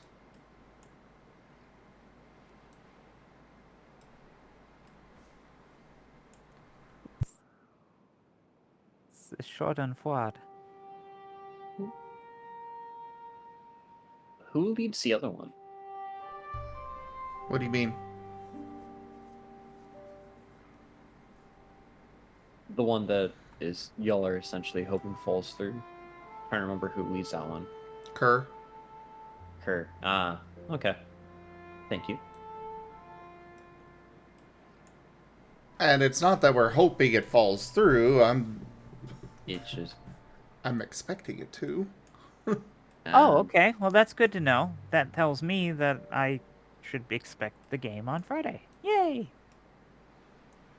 And if not, that's fine. His life situation has changed recently, but that does not mean that he is going to run consistently.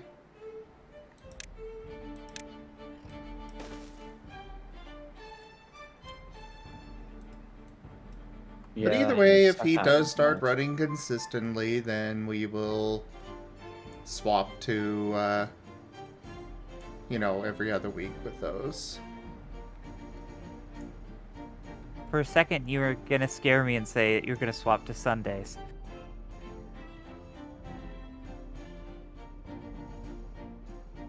I would like the campaign to run, period. Thank you. Yeah. The curse of Sunday happens too much that I would beg. If there was talk of it going to Sunday, I would beg, no, please, God, no. So you know of that too. Everyone knows about the Sunday curse. Yeah. I haven't dealt with the curse of Sundays, however, I understand it, especially since we were supposed to have an event this Saturday for work, for morale, and it's looking like it's not going to happen. Because we're working on Saturday.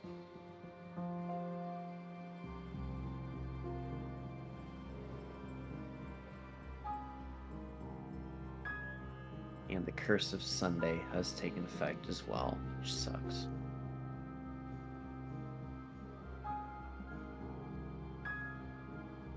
Okay, Brian, you have completely lost me on what the heck you're on about. Sorry, Curse of Sunday has just hit me hard. He's encountered IRL outside of stream situations that are tangential to that same Curse of Sunday. Yeah. It's expanded beyond the world of streaming. I guess so.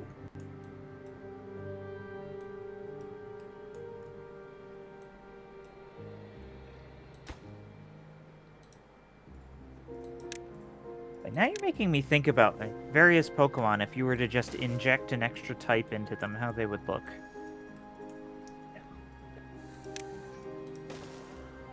You mean like Squirrel? Yeah, effectively. Because I'm like, wow, Squirrel actually comes out really cool looking, and I'm thinking, well, what other Pokemon would look really cool if you injected a different type into them?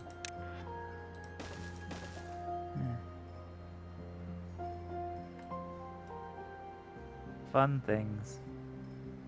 I mean, just take a look at all the Rockruffs.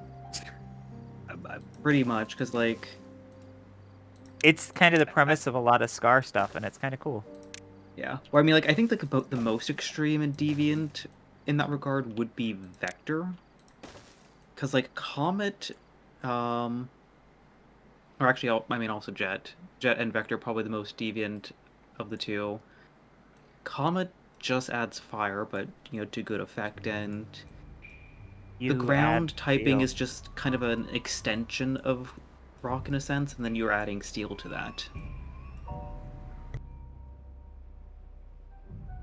And then when you, like, expand the lineage just a little bit further with the Ghost Electric and then the Water Flying, you get some very unique looks. Yeah, Vector is kind of not unless he's like that. What is that rock? It's not aerofoil, but there is kind of some. Pumice? It's like, what kind of rock flies?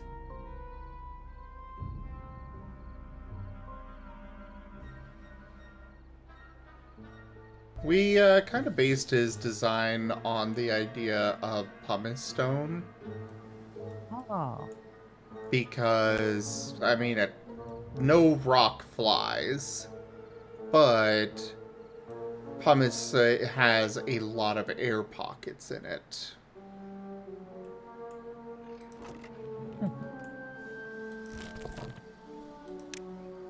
And it floats. yeah. It does. That explains the water typing. But to be fair, I understand that completely. Kura is like very much like confused when I will say, well, the symbol of what happens when you drop a rock and it doesn't hit the ground. Well, there's your example right there. Such symbols are good things. It's good that I could reuse that quote.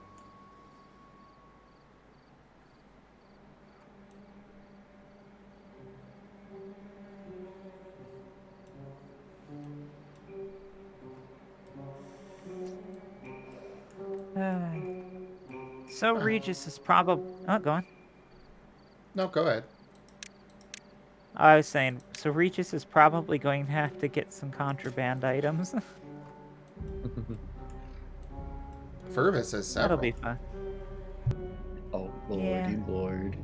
Well, if I'm going to be like the spy, sneaky character, I should probably get a disguise kit, and I should probably also get forged documents, because let's say I dropped everything, hypothetically. That would also mean that I would have to have new documents.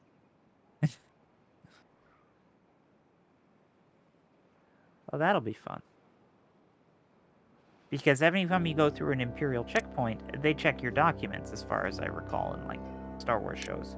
Maybe they don't, but I thought travel documents would very much be a thing. I'm sorry, if you're doing what, your stuff will get checked? If you go through an Imperial checkpoint. Oh yeah, checkpoints will check your specific stuff. Think of it like passing the border. Yes, exactly. So you need travel documents. And they're tied to your face and your name and your identity and everything that's you. So if you don't have yours, you're very much in trouble. I'm sure it'll be fine.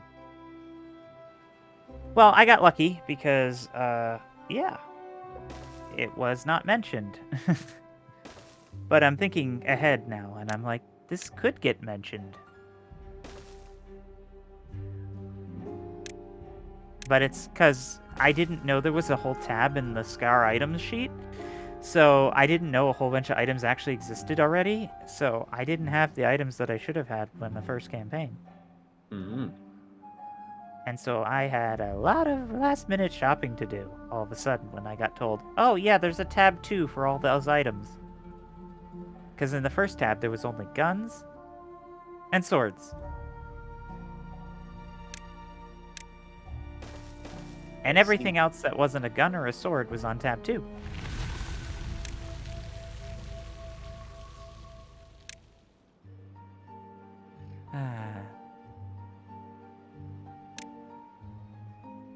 Yep. And anything that's illegal, you need an Imperial license to have, or you've got to be able to hide it. I'm sure it'll be fine. What's the worst that could happen? Oh, I could tell you. I could tell you the worst thing that could happen, and it's actually kind of interesting. But it'd probably be more interesting to see. I've got in my head like a cascading series of events that could occur that would put Ewok dancing in the street doing garbage rituals to shame. Yes, we have an Ewok who's doing garbage rituals in the streets on camera. Yeah. Barnaby is definitely an interesting character. It kind of makes me wish I had gone through my original plan of being a shaman as well. Oh, I would have had to play Regis very, very differently in that case. He would have been completely different if that were the case. But yes, so imagine this cute-looking teddy bear-looking creature that's an Ewok, and their magic involves very interesting practices, and one of them involves mirroring the conditions of the people that they're trying to find. And the way they go about that is, well, it's a very much a, what do we call this in the SCAR system? Innovation role. And they're very innovative with it. In order for their magic to work, they have to mirror the conditions of the thing that they're trying to look for. So if they're looking for sick people, for instance. I will say, all of those restrictions that he has are entirely self-inflicted. Oh, I very much assumed so, but they're cool flavor, to be honest. It's cool flavor, and Scar encourages it. Oh yeah, it's great flavor. Honestly, he should be getting bonus die for it. It's going to get us in a lot of trouble, so there's risk and reward. As long as he's consistent with it, I hope he gets fun for it. But we shall see.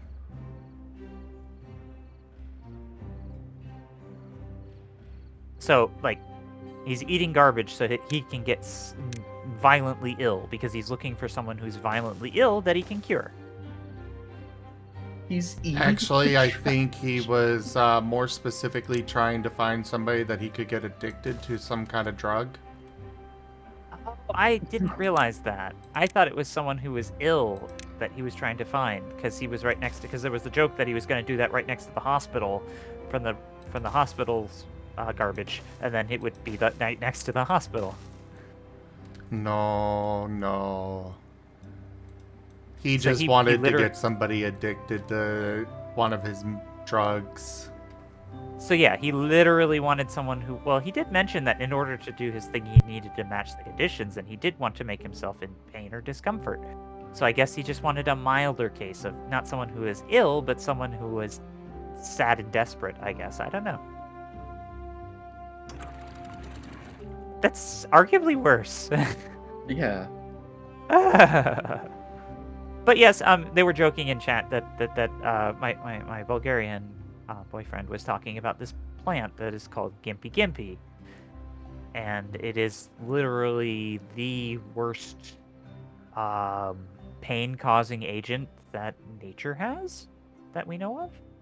And basically, this leaf has like micronettles in it that will stick in your skin and cause the most intense pain imaginable. Until your skin falls off, effectively. Well, usually you have to go get a skin graft to get rid of them. Yes, physically remove them. Otherwise, you will have it for months. And it is literally unbearable. So, yeah.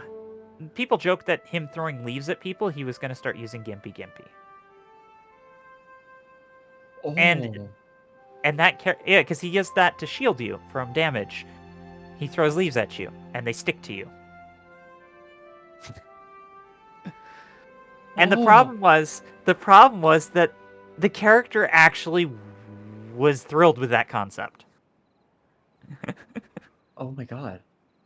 And thus, I have now made it my reasoning that my character now has the psionic energy shield that he's going to be using. Because he had... No, but not really. Like, in character, he's probably going to make a joke about not needing the leaves, but yeah, out of character, that's totally why he would do it. Oh my god. Yeah. Anyone played SS13 know what death nettles are? SS13? Space Station 13. Oh. Very complicated game about doing various things in a virtualized space station where people can play as villains and stuff. Anyways. Yeah. So that's really fun. And they did all this on camera. Like, they did this ritual, and people were just like doing the street going viral thing where they just pulled out their holocrons and just started Not making holocrons. whatever you'd call it. I don't know. They don't have cell phones, but there's some sort of recording devices that were all focused in on this. Meanwhile, we're trying to do like shady stuff and not get attention. Like, we're like going out of our way to not get like a vehicle with a tracking device in it for like LoJack, so that the device could be recalled in the event that we don't return it. We wanted to get one that didn't have that deliberately so that people wouldn't know where we were going. And then you have the Ewok doing this in the streets. Hey, all he's doing is distracting, so you don't have to worry about them coming around and seeing you doing that. Except for the Ewok travels with us. Ah, I see. Yeah. Yeah. And then Yep, you have my the character. Ewok is part of our team. My character, who's kind of two worlds. One, the sorts of things this character seems like he's going to be getting into are going to be incredibly fascinating. The things he talks about doing sometimes sound very interesting. However, my character is basically trying to be like on the witness protection program and not draw a bunch of attention to himself. And you have this Ewok who is literally a walking... Attention magnet. Yeah, sideshow attraction. Oh, also, this is Empire era, so like people who are force sensitive are kind of like, hunted down and stuff, I think. Oh. Yes. And he's doing these weird force rituals as this strange Ewok. So it's either best case scenario, he's just the crazy foreign alien race that is senile doing weird hobo things in the streets. Worst case scenarios, they recognize that he is in fact doing a force ritual, and they send someone to investigate. And it's like, great, we gotta go again. We gotta move.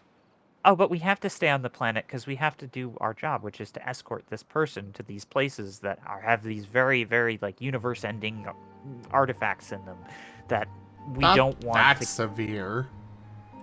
You said like galactic wars were fought over them or something, so, Well, yes. So I don't know the scope because my character isn't force sensitive, but it sounds like it's really bad, and yeah. We don't want all this attention. But it's like, the attention comes to y'all. Yeah. But my character is like kind of stuck now because he's interested in this thing going on, but he's also like, he doesn't want to be anywhere near it. Because it's so incredibly dangerous. And he recognizes the danger. In fact, he was going to speak up about not having them take the tracking device out of a commercial vehicle because it would draw more attention than leaving it in. And it was like, no, it'll be fine, it'll be fine. No, they went and bought a used one that didn't have it from some reputable buyers out in the low-sec zone. Buying one that doesn't have it is like way better than removing it, to be fair.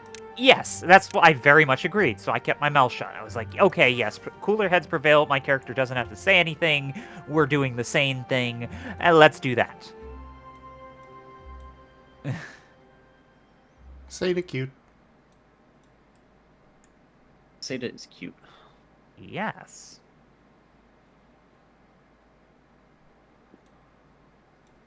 Seda is cute. Seda's like not even listening. I mean, I was just starting to tune it out. Oh. Ouch. I'm lost with Star Wars. You Cute what? desensitization. I'm lost with Star Wars. So he didn't even hear it. And I heard it.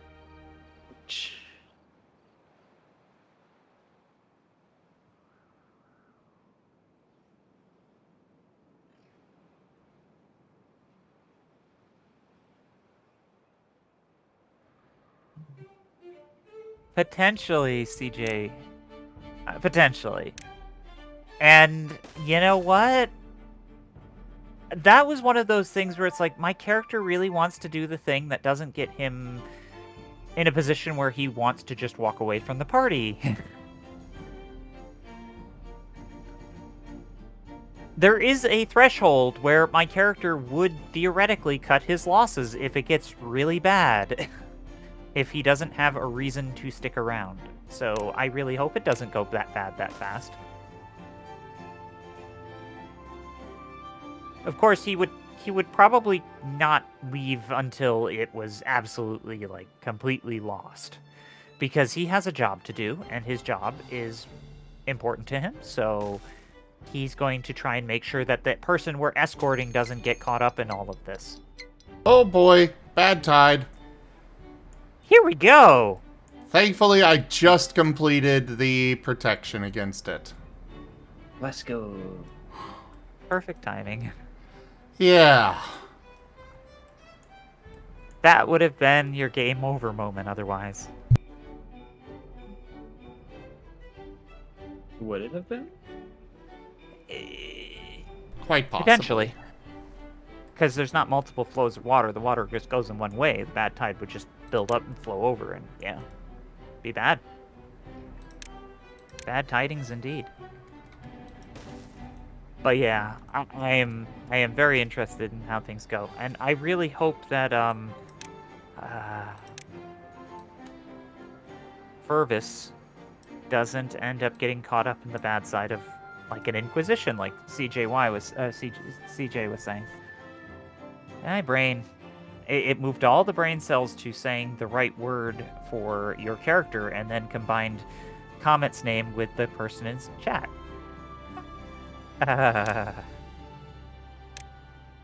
It is not wired to do this. It is being manually overridden to say the name properly. But I don't want to get eaten by a wolf.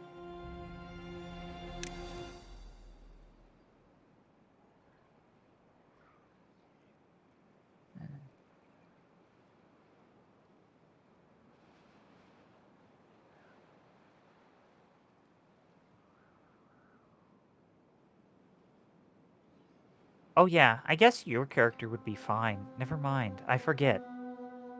So, the Loth Wolves, they can just teleport away. They're like blink dogs, and they could like blink between planets and stuff. So, yeah.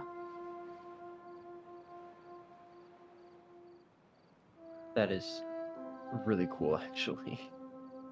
Blink dog. Yeah. They can specifically, they are able to travel through the world between worlds, is what it's called. Is that hyperspace? In a way.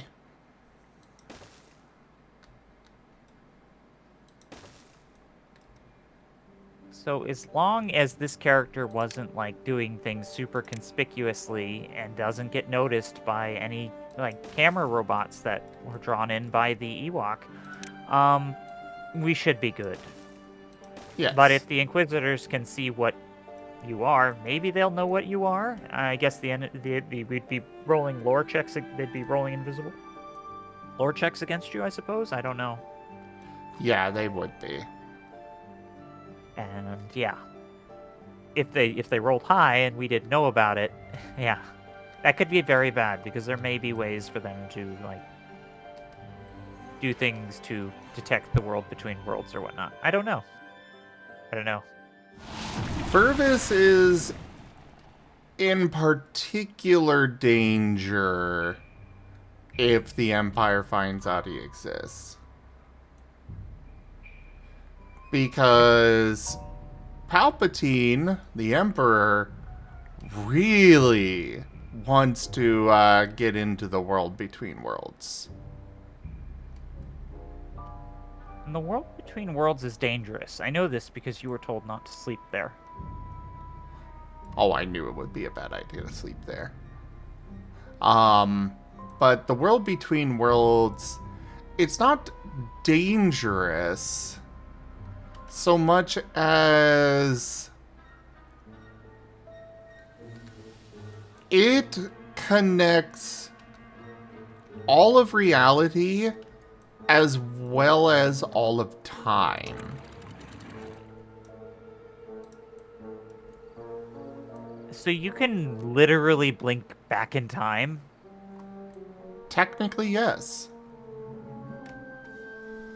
Yeah, I understand why you don't want him to have it. I mean, it's game over if he gets it. Well, that was an incredibly short bad tide. It's because it takes so long for it to get down the spiral. True. True.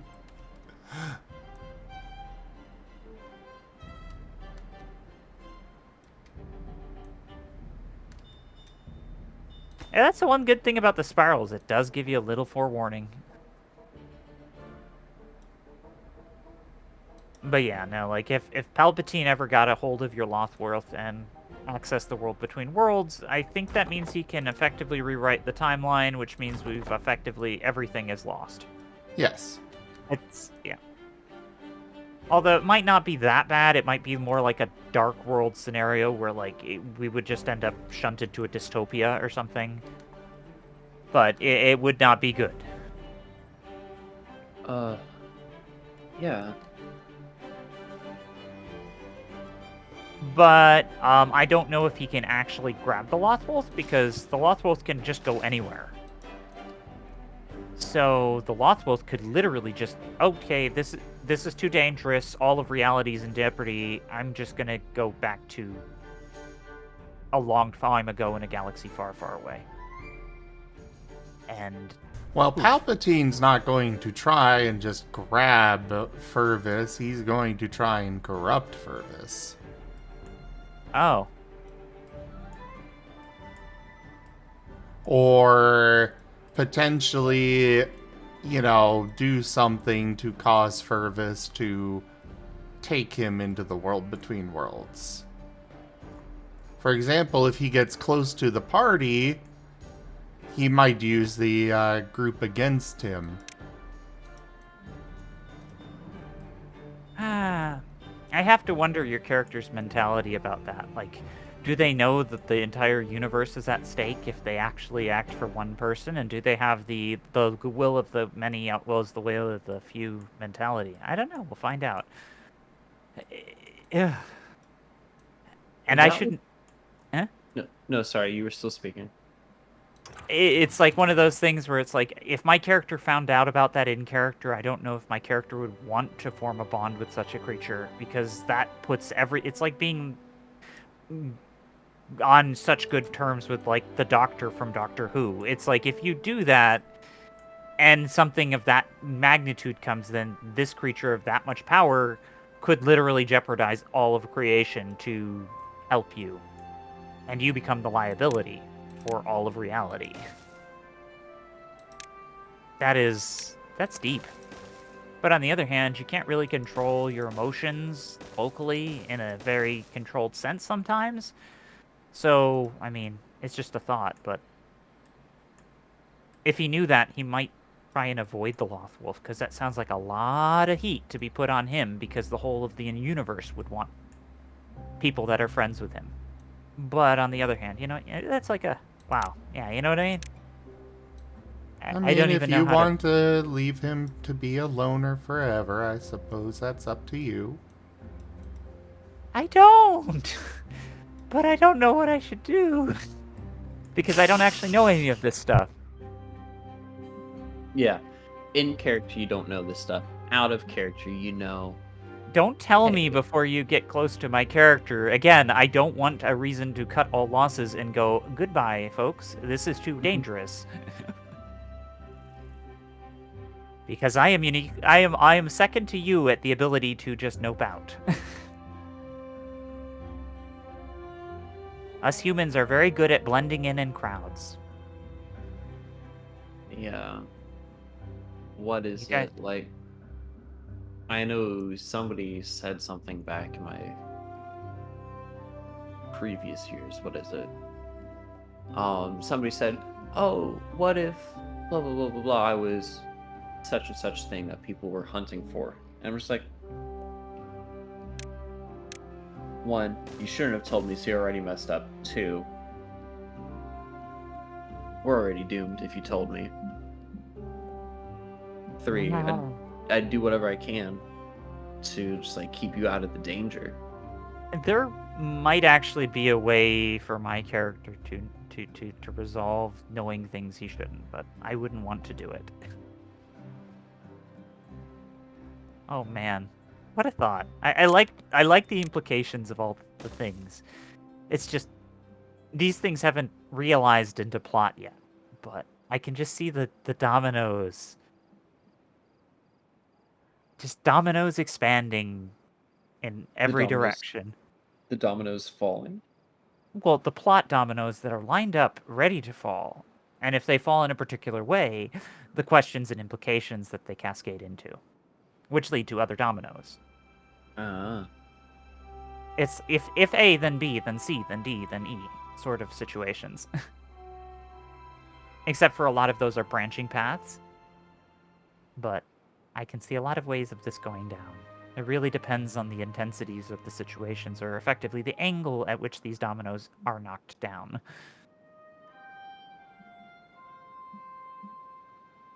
Do I have a deep bond with this character and want to stick around, but am too afraid to be a liability? Then do one thing. If I am trying to protect the world and I can't risk having my mind scanned, I do another thing. You know, it's like there's a lot of different ways that things can go. It's great, isn't it? Yeah.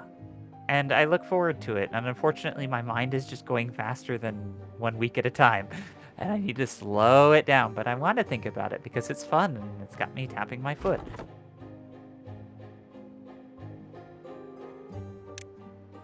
Oh, tapped with... yeah. No, I understand. Like, what you're thinking of as well.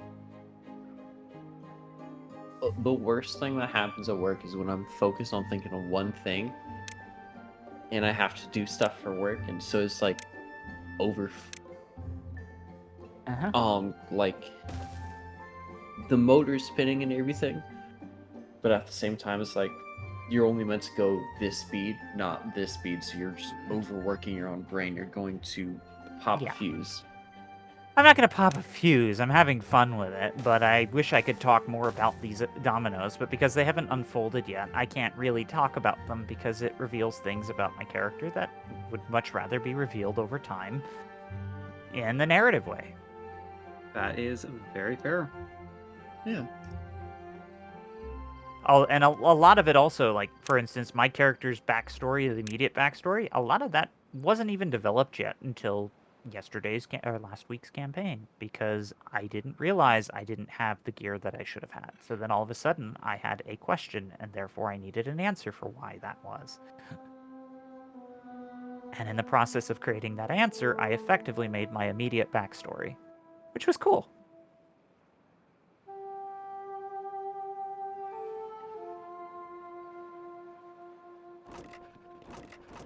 That is a very fun way of making a character.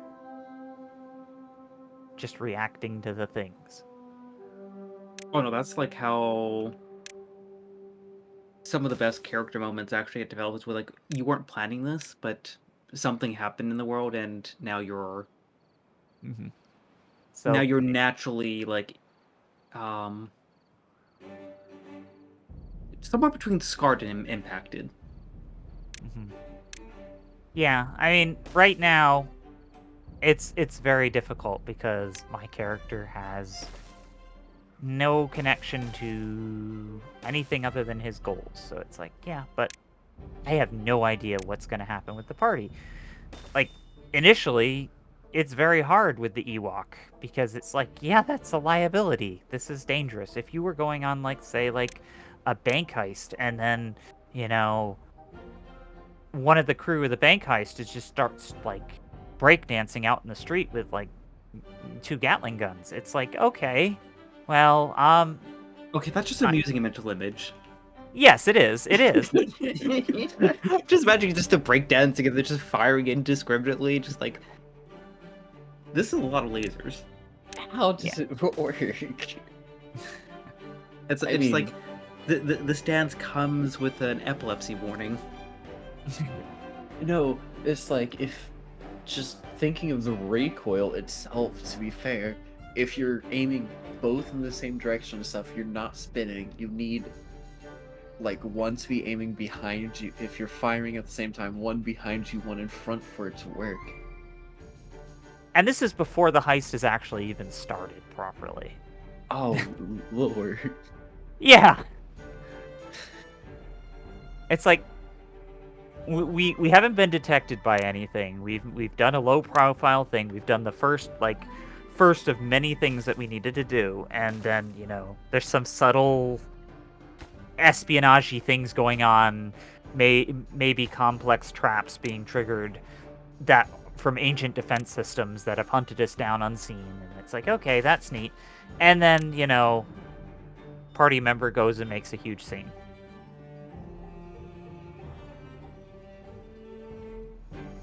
Fucking acts like the Emperor.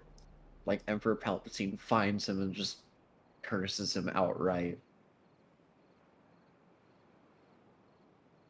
But No, the that'll- problem Sorry. is it is rule of fun, and I get it.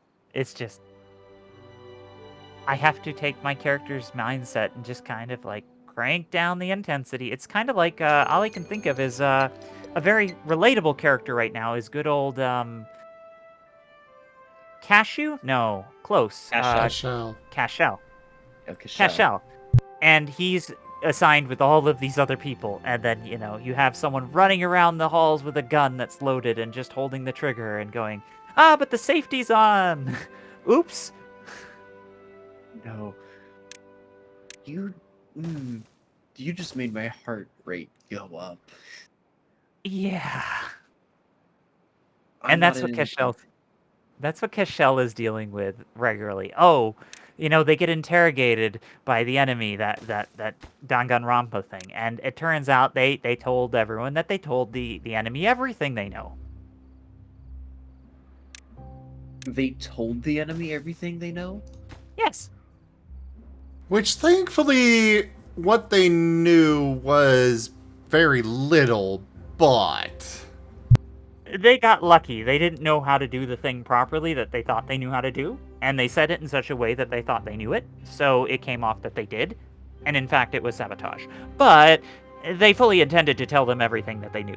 It's just that the character is, well, a civilian. So it's not the complete worst scenario.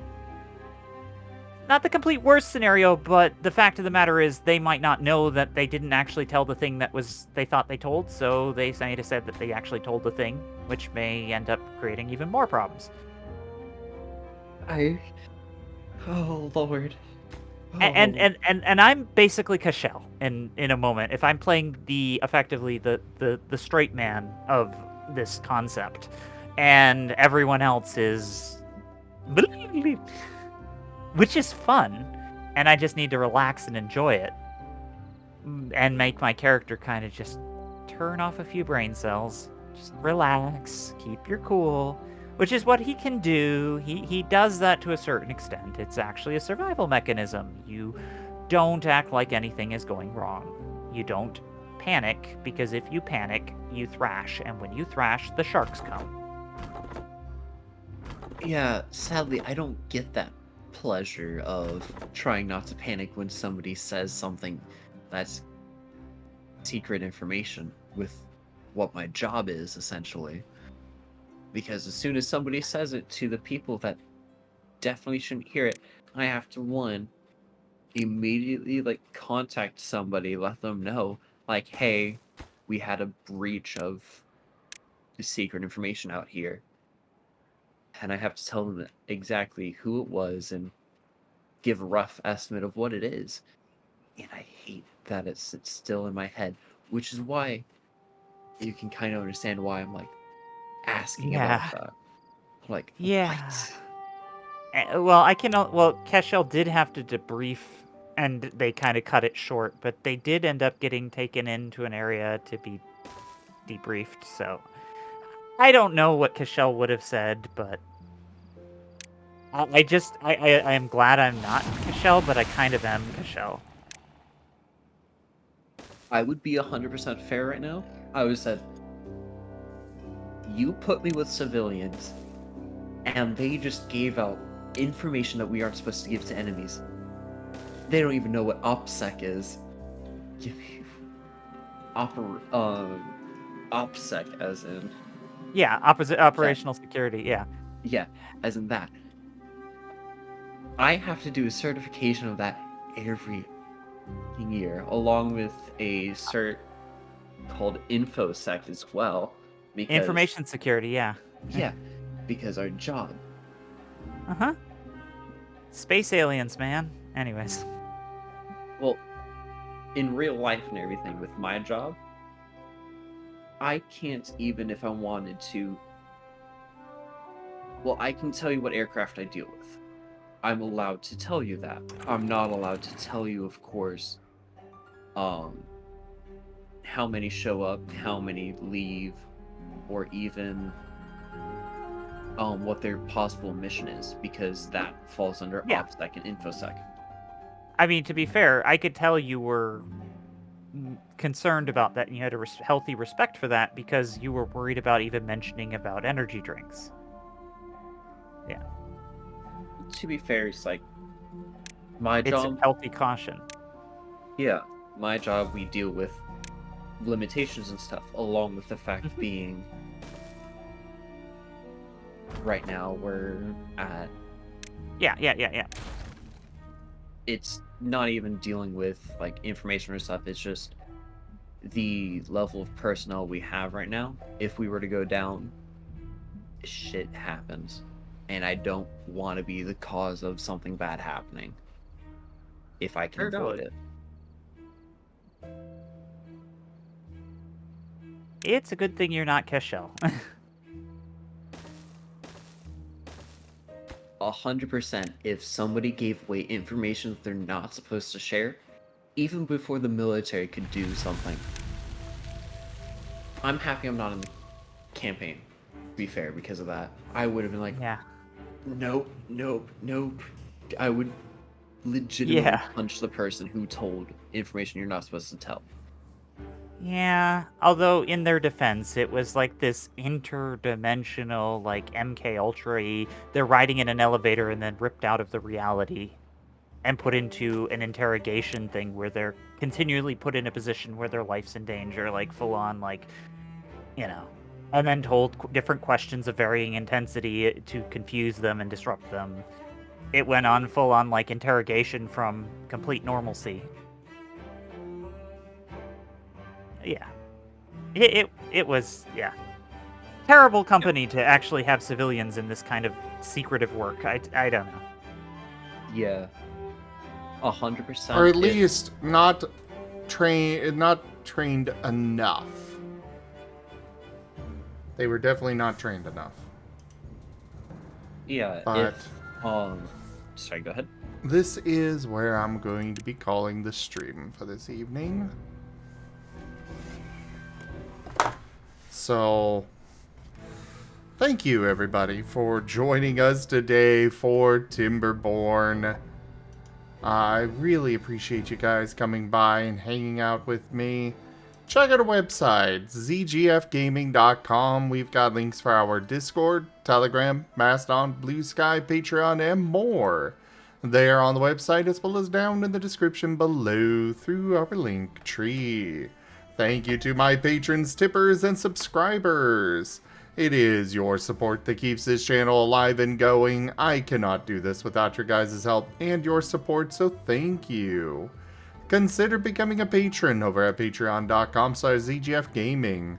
It's one of the best ways to support the channel, though you can also do so by sharing the stream around, picking up packs of cards to stream loots, using our Humble Bundle partner link, or subscribing to us over on Stream Loots as well as YouTube. But for now, thank you so much for joining. Don't forget to commission one of my artists. Their details are at zgf.art. And for now, thank you so much for joining, and I bid you the most fondest adieu. Adios. Good night, Stay everyone. safe. Take care. Mhm.